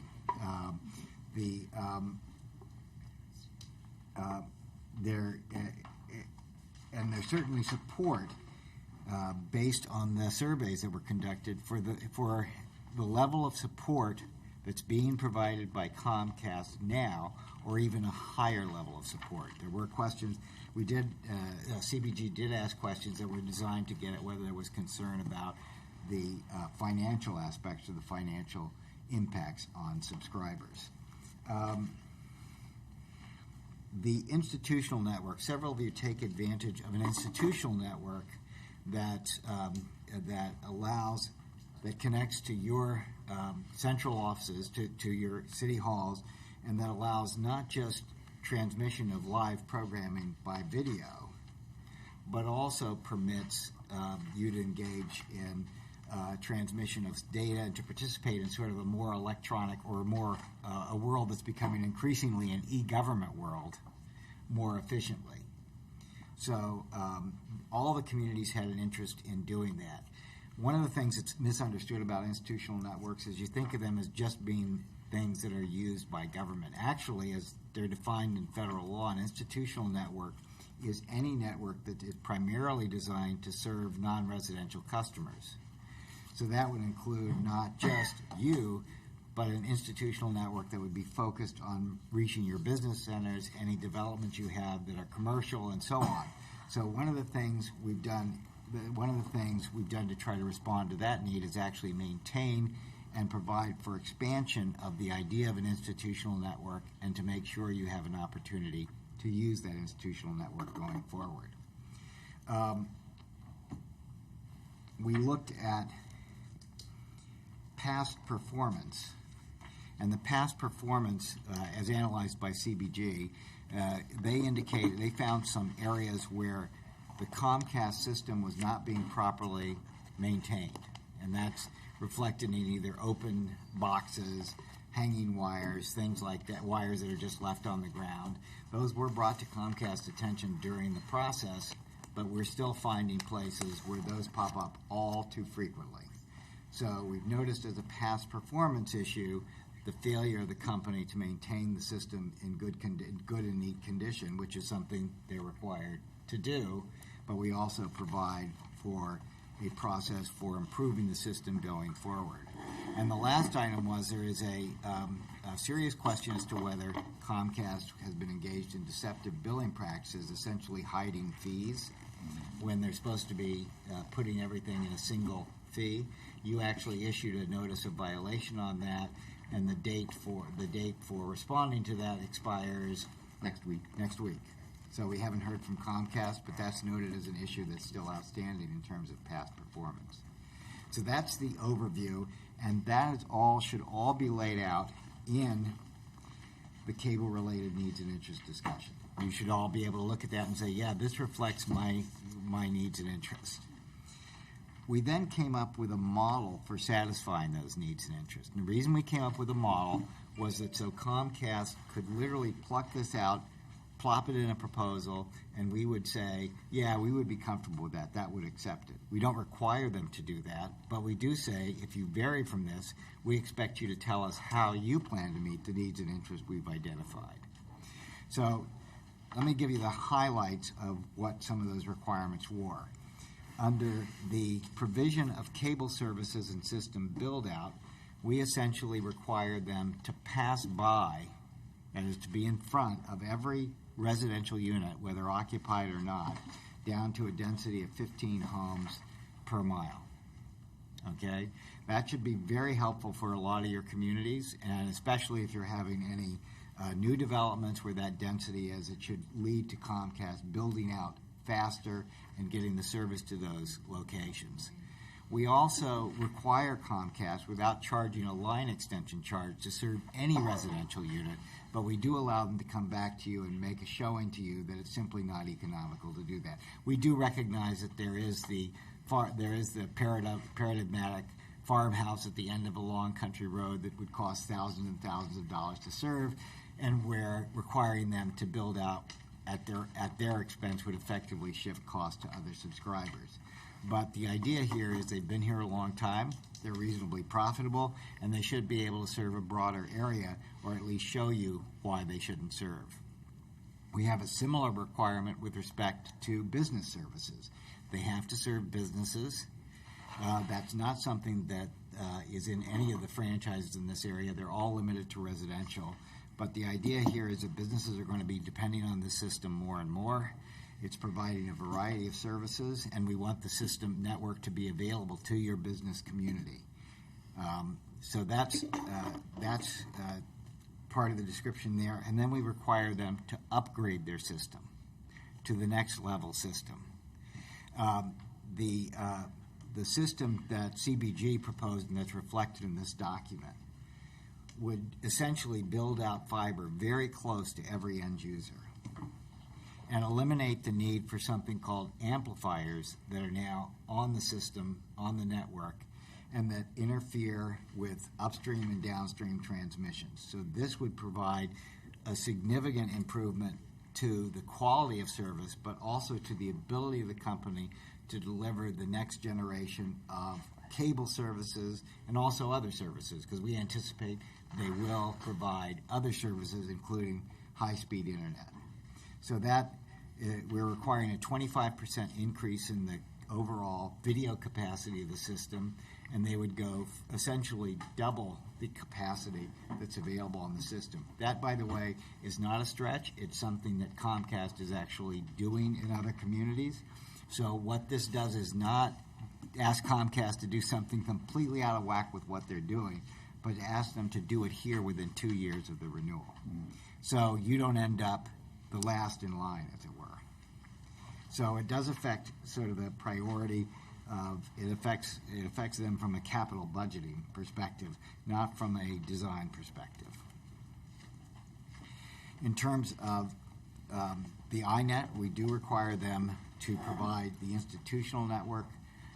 We require them to build out the institutional network, to maintain an institutional network that would be capable of serving businesses, and we require them to devote capacity on that institutional network to educational and government users, which is what you're entitled to do under the Cable Act, and to essentially, which will allow you to maintain exactly what you have now, and then we provide for a right for you to either build to that network yourself or to get them to build to you at an incremental cost. Now, the idea is, the thinking behind that, frankly, is some of you may want to take advantage of an INET more than you do now. Some of you may not. But to the extent that it affects individual communities, and they make different choices about their data services, that as they're expanding the institutional network, they can pay that additional cost, and it won't fall on the broader subscriber base. But what you have now, you get to maintain. With respect to public educational and government use of the system, we maintain all the channels that are being actively programmed now, and we add an option for activating what you could count as 3 additional channels. First, if Century College channel is activated, there would be that channel. If a public access channel is activated, that channel would be added. We also contemplate that there's now an educational channel where that actually two school districts that actually share a channel that goes to just a few communities. We provided for the possibility that they may at some point want to split off that programming, and each one may want to have an independent channel. Right now, there's some burdens for the commission in terms of managing a channel that's on a shared basis. But obviously, you don't. It depends on how their programming develops as to whether it's necessary or not. Many of you do have connections that you use to create live programming and live programming of your meetings. We provide for connections to those locations to be maintained, but we also allow for you to require Comcast to provide additional connections to locations that are going to be used for programming. And we give them a great deal of flexibility in determining how they're going to get the signal back to this location. The one thing we say to them is, we don't want you to do it in a way that under this new FCC ruling would require an offset against franchise fees. FCC rule has this odd thing that if Comcast is providing a service, they get to charge the fair market value of that service. You could provide a connection but all the connections you have, Comcast isn't providing any service at all. Basically, you're doing all the work by putting electronic equipment at the end of the line. So we'd like an arrangement where we essentially control, they provide a connection, we control it and provide all the services associated with the connection, but it's going to allow for more live programming from locations that can't do live programming now. And particularly, we want to be able to make sure we'll be able to do live sports programming from new facilities as they're constructed throughout the community. Okay. We also provided for a level of support, and that's an area that's under what's called Section 7, 3, Section 7. And the numbers are odd because these will drop into different sections of a final franchise. So they're numbered in accordance with where we thought they fit in the franchise. And we've tried to come up with a set of numbers that account for different contingencies. The first was to come up with a number that's roughly the same as what was being provided on a per subscriber basis about 2 years ago. It's a number that's roughly $4.60 a subscriber, I think. That's what the communities were paying before Vadnais left, and I believe it was the same number before Maplewood left, or roughly the same. It was about that when Maplewood left. That didn't have an impact on the amount, though. But yes. Right. So what we tried to do, and we made that a flat amount, so that if there's further subscriber loss, that won't affect the amount that's due to you. So we maintain the level you have now, and this is partially, I think, responsive to some of the public comment.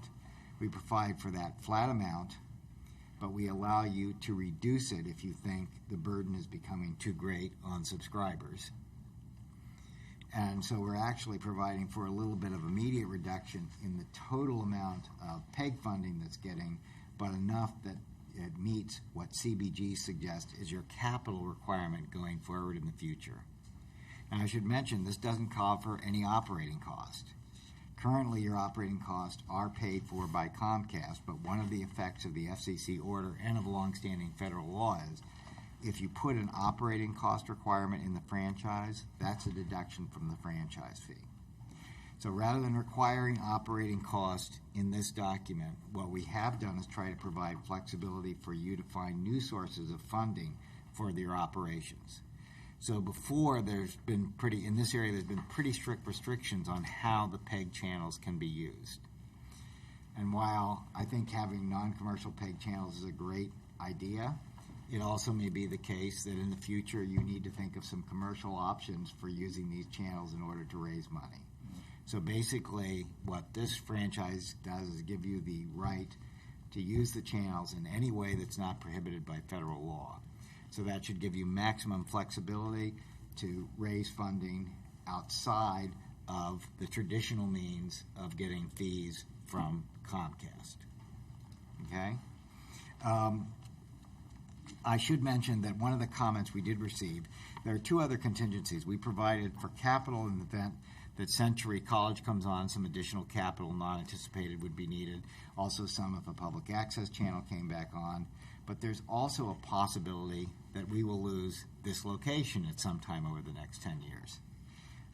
This is obviously not owned by Comcast. It's leased by Comcast. And so it requires Comcast both to want to stay here, but it also means that it has to be leased to them. And it is, because that is a possibility, you'll see in the draft franchise a requirement for a flat payment to the commission that would allow you to essentially build or buy a new facility. We're going to drop that requirement and simply require Comcast to come up with an alternative facility. We think they can probably work out something with some of the communities, but their obligation will be to make sure you have a facility now and for the entire term of the franchise that's equivalent to this facility. Okay?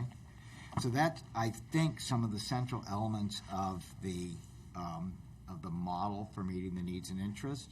The last part, called the model franchise, are things that we think localities can require unilaterally. They don't have to give Comcast a chance to weigh in and say, this is good or this is bad. This is stuff that's within their ordinary police powers or within their franchising authority. And while we're certainly willing to take comments from Comcast, and I'm sure the language on this could be improved, the idea is these are things that we would tend to require. You could think of them as boilerplate, but they deal with some very important issues. So aside from the definitions, under the grant of authority, you have a section in your franchise right now that deals with administration of the franchise.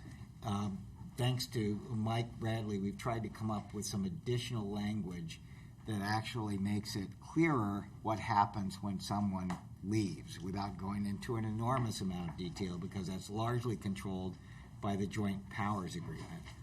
One of the things that is in the Joint Powers Agreement is we were supposed to come back as part of this franchise with language that dealt with what happens in the event of a transition. So some of you may want to look at that and say, it's not going to answer every question, I can guarantee it, but at least the idea is to make it clear to those who leave that they don't get to continue to have services from the commission if they aren't paying into the commission their share of fees, which I think has been a source of confusion, even though I would think it's pretty clear from the JPA itself.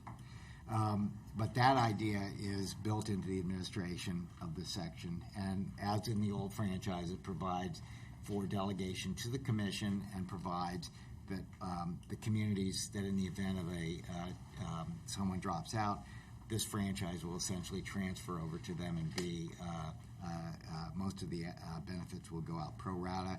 It also does make clear that nobody gets to leave and then take money that everybody else has already had.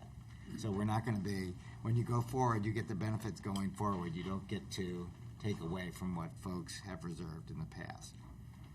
Okay, I think that's going to be very important. It's probably less important to Comcast than it is to everybody around this table. So under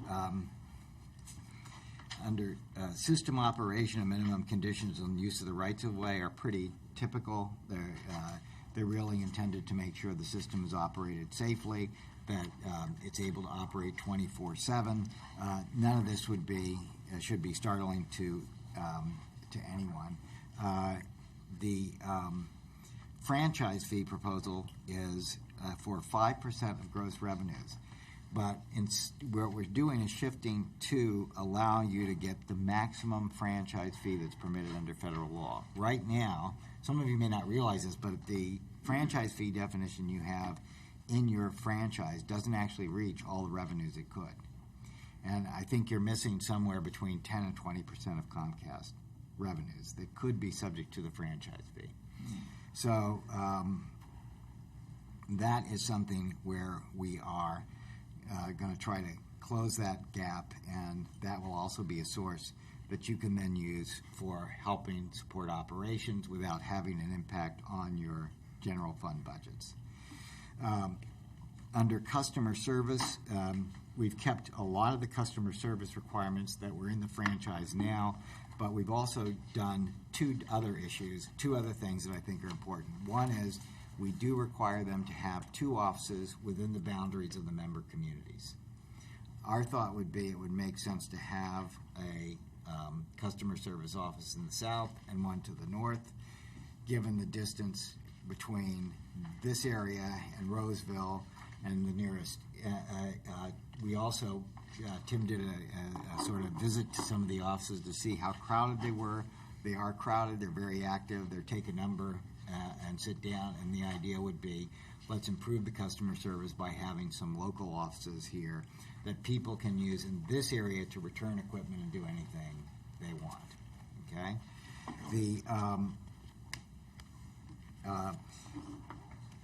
We also do provide that as part of their billing practices, they shouldn't be engaging in deceptive billing practices. That's sort of just making clear what I think is obvious from FCC standards, which is it should be obvious what people are paying. There shouldn't be hidden fees or surprises. The remainder of the franchise is actually books and records, is your ability to inspect things, performance guarantees, indemnity. They're pretty typical, and they're generally following the patterns we've seen elsewhere. We did try to strengthen the enforcement, simplify the enforcement process. One of the things that we noticed was that the way liquidated damages and penalties work currently is you don't get to impose penalties until after you go through a long process, and then the penalties begin to accrue once you finish that process.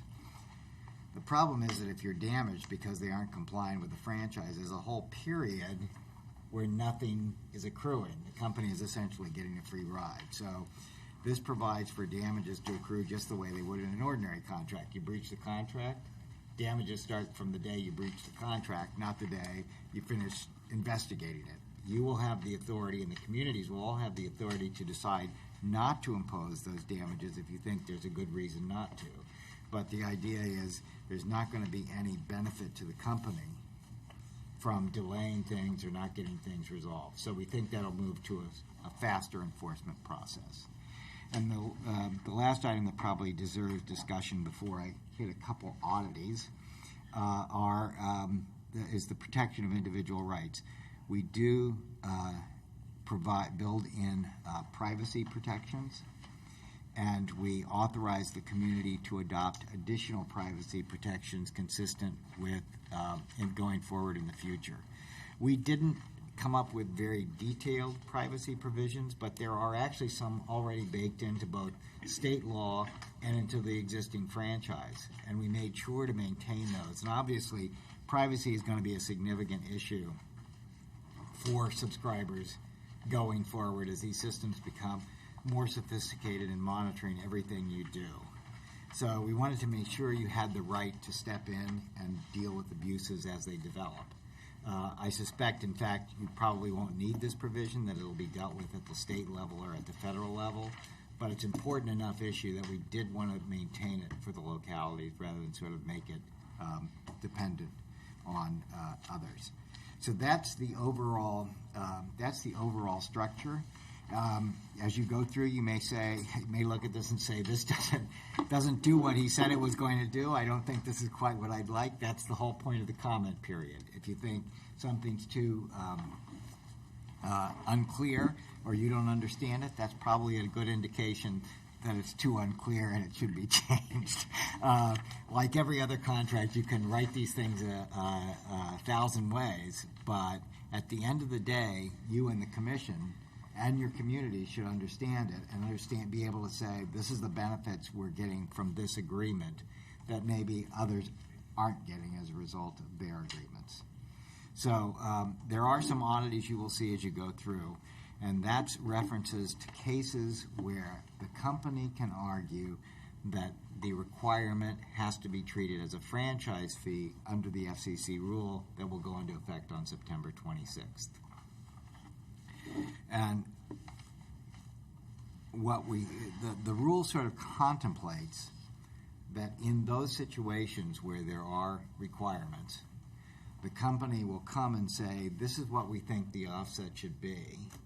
You'll talk to them, and over the course of a relatively short period, a couple months, you'll either come to an agreement or you will decide to either waive or suspend the requirement if you don't want it deducted from the franchise fee, or you'll disagree with the company and say, we want you to do it, and we're going to fight this out.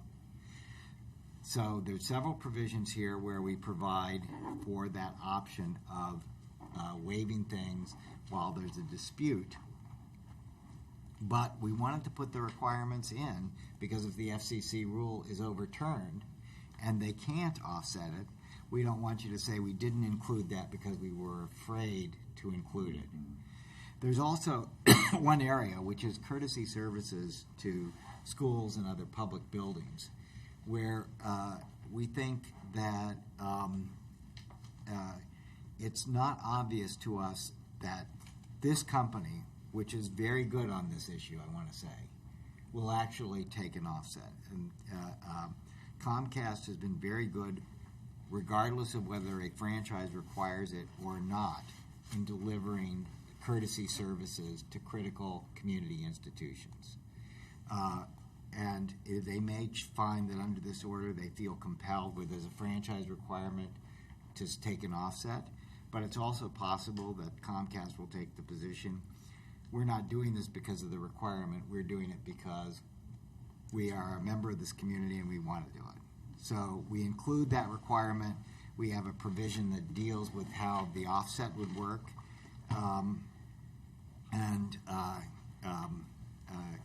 and we let it go from there. One of the things that's interesting about the offset is because theoretically these are franchise fees you're collecting now, the money actually should go back to the subscriber, not to Comcast at all. But I think I think it's kind of odd to think that because Comcast provides a courtesy service to a school that's worth a significant amount of money if they were paying a commercial rate, that Comcast should be forced to refund the commercial rate back to its subscribers. But that's one of the odd implications of the FCC's order. So we'll deal with that as that appeal goes forward, but that's ultimately where we are. So again, it's really important that your communities feel comfortable with this RFRP, because once it's issued, we'll be at the end of the needs assessment, and we'll then go forward and get the proposals. But we think we can do it, and we'd like to do it quickly because of the impending expiration of the franchise. I think that concludes the presentation on the needs assessment proposal. Tim, real quickly, you gave the copy of this proposal to the city administrators? Yes. Okay, I just want to make sure they got that.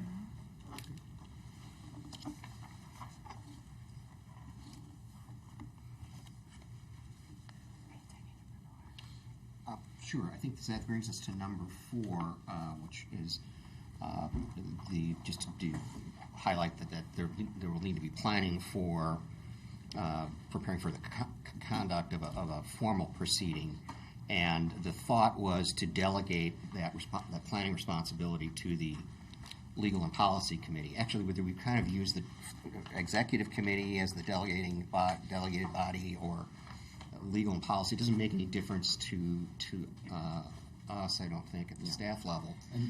And timing-wise, I think what we're thinking is because we want to move this process along quickly, we'll actually need to develop how this proceeding is going to be conducted, which will include potentially rules of procedure, who's going to conduct the hearing, how it's going to be conducted. We'll need to develop those things over the next month and a half before we get the proposals back from Comcast, so that you can you can consider them, you can adopt them, and the proceeding will be in a position to move forward fairly quickly as you decide whether or not to preliminarily deny. And the motion under number 5 actually incorporates that delegation into your authorization. Should we talk about the two options? Yeah, sure. Yeah. Why don't you go ahead and do that? So one option would simply be to delegate it to the, effectively delegates matters to the executive committee unless they feel, excuse me, is the executive committee or the Legal and Policy Committee, unless they feel that that based on the comments they need to pull everybody together to get a more to get a reconsideration of some of the elements. The other alternative would be we'll call back to commission to actually finally approve the RFRP sometime early in October. The one is slightly faster than the other, but it's a matter of 2 weeks or so.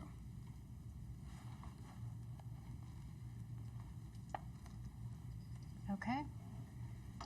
Questions or comments?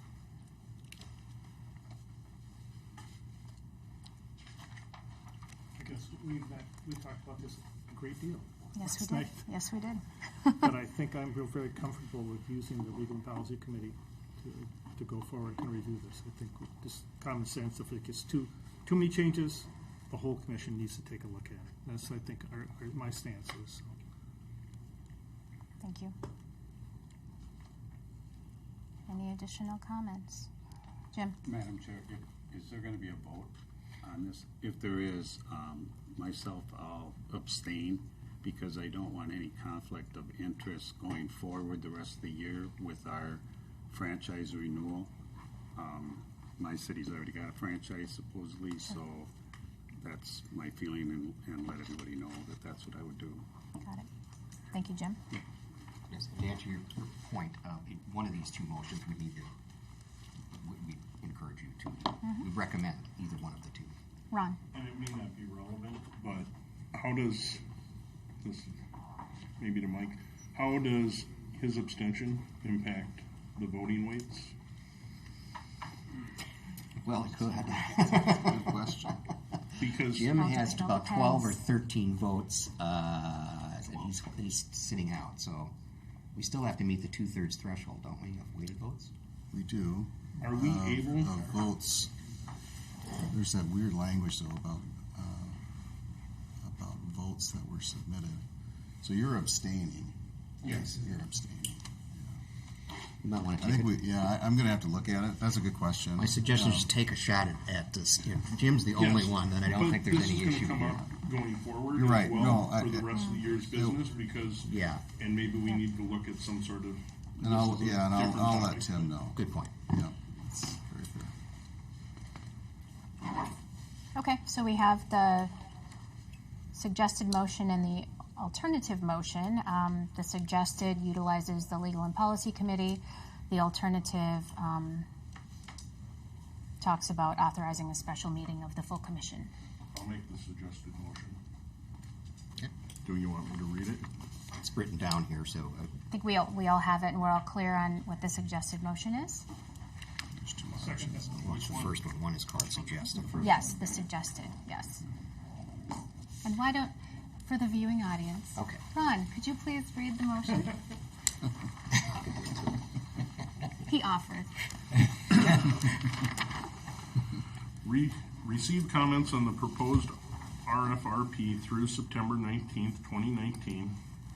Authorize closure of the needs ascertainment process as of September 27th, 2019, 2 p.m., and issuance of an RFRP if, based on comments received, the Legal and Policy Committee determines it is not necessary to reconsider the needs identified. Unless the Legal and Policy Committee decides an extension is appropriate, the RFRP should issue no later than October 1st, 2019, with an application return deadline no later than November 1st, 2019. But an extension is limited to 2 weeks. The Legal and Policy Committee is delegated the responsibility to plan the details for the formal proceeding. All right, thank you. So we have a motion and a second. Further discussion? I'll second. We already had a motion and a second, but thank you. Oh, I'm sorry. All right, if there's no further discussion, all those in favor say aye. Aye. Opposed? Motion carries. The one abstention. Thank you, Jim. So great. Motion carries. No need to count votes.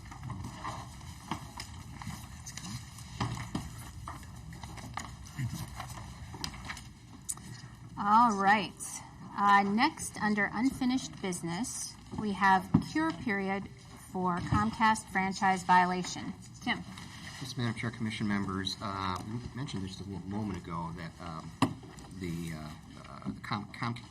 Commission had issued a notice of violation to Comcast regarding the associated with the state of Minnesota's suit against Comcast for a variety of customer service and practices. And that the Commission issued a cure period through September 19. I just put it on your agenda here as just to remind everybody that is the case. Our recommendation is at the staff level is that you don't have to take any action. That the September 19 date is forthcoming, and there's no recommendation to do anything else. So no action requested. Okay, thank you, Tim. Moving on, under new business, we have electronics disposal. Tim again. Madam Chair, there's a list of equipment that we have identified at staff level that we're recommending for removal from inventory, and I can have Jeffrey Wilson come out and talk to you about it. The idea would be to get the authorization of the Commission to move this off of inventory. We try to sell what we think might have value, and if it's functional or has parts value, we try to do sell that on eBay, and that's part of the authorization request we're making here. And otherwise, we would submit it to electronics disposal. Is that correct, Jeffrey? Correct. We've identified a lot of gear. As we've been kind of upgrading, we like to hold on to things for spares, and we have run out of space. So we went back through everything that we've been storing, and most of it there's some of it that dates back to the 80s. That it has no value left whatsoever, parts, that sort of thing. And so we'd like to kind of clear that out to make room for new spares, what we have now, so we can get access to it easier and all that. So most of it, I'd say probably 90% has little or no value. It would cost more to post it, ship it, do all that than in what it would be worth. But there are a few things that we could attempt to sell secondhand, but the rest of it we'd like to kind of get out of the facility, and so it's not underfoot constantly.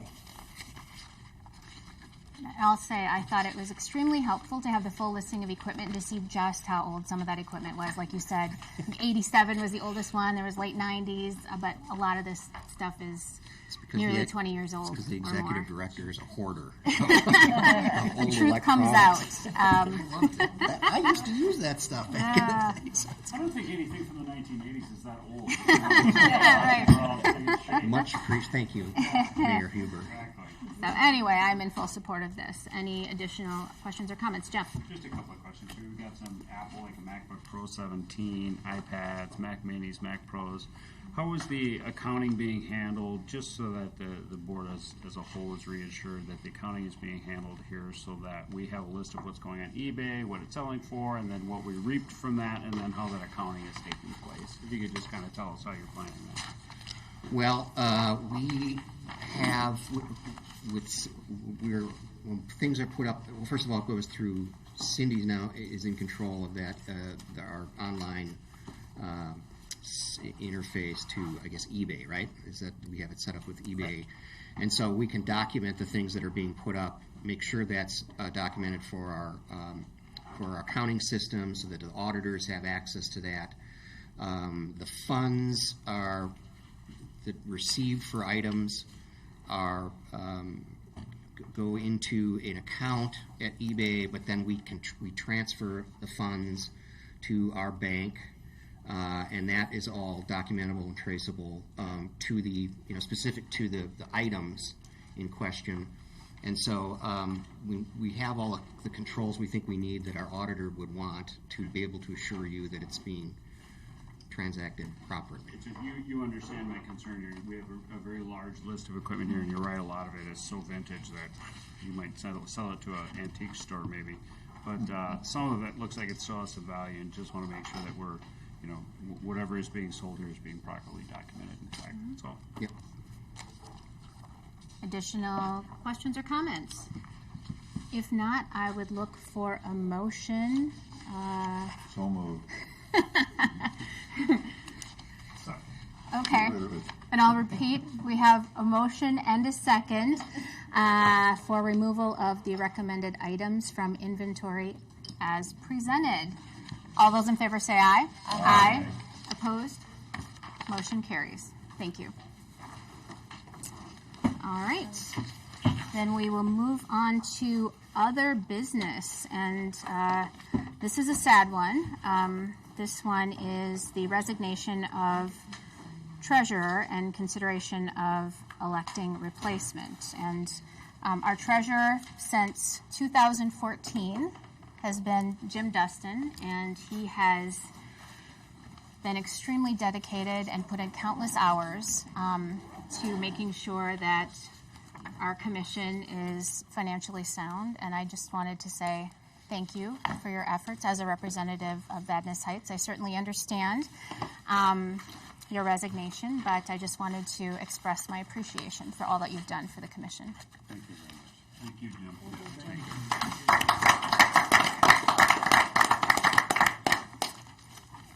you. First, I would entertain a motion to accept Jim's resignation as treasurer. So moved. Second. Okay. Modify that with regret. Yes. Okay. We have a motion and a second. Further discussion? Effective when? Oh, I'm sorry. His letter stated effective tomorrow, September 13th. Thank you for the He needs to sign checks question. tonight. Yeah. Right. Okay. So we have a motion and a second. All those in favor say aye. Aye. Opposed? Motion carries. And then finally, we should consider electing a replacement. And because our normal election cycle takes place at our November meeting, we can address replacement at that time. So if there is anyone who is interested in serving as treasurer, please contact Tim or Cindy, I would imagine, or me, as he's leaving big shoes to fill. Yes.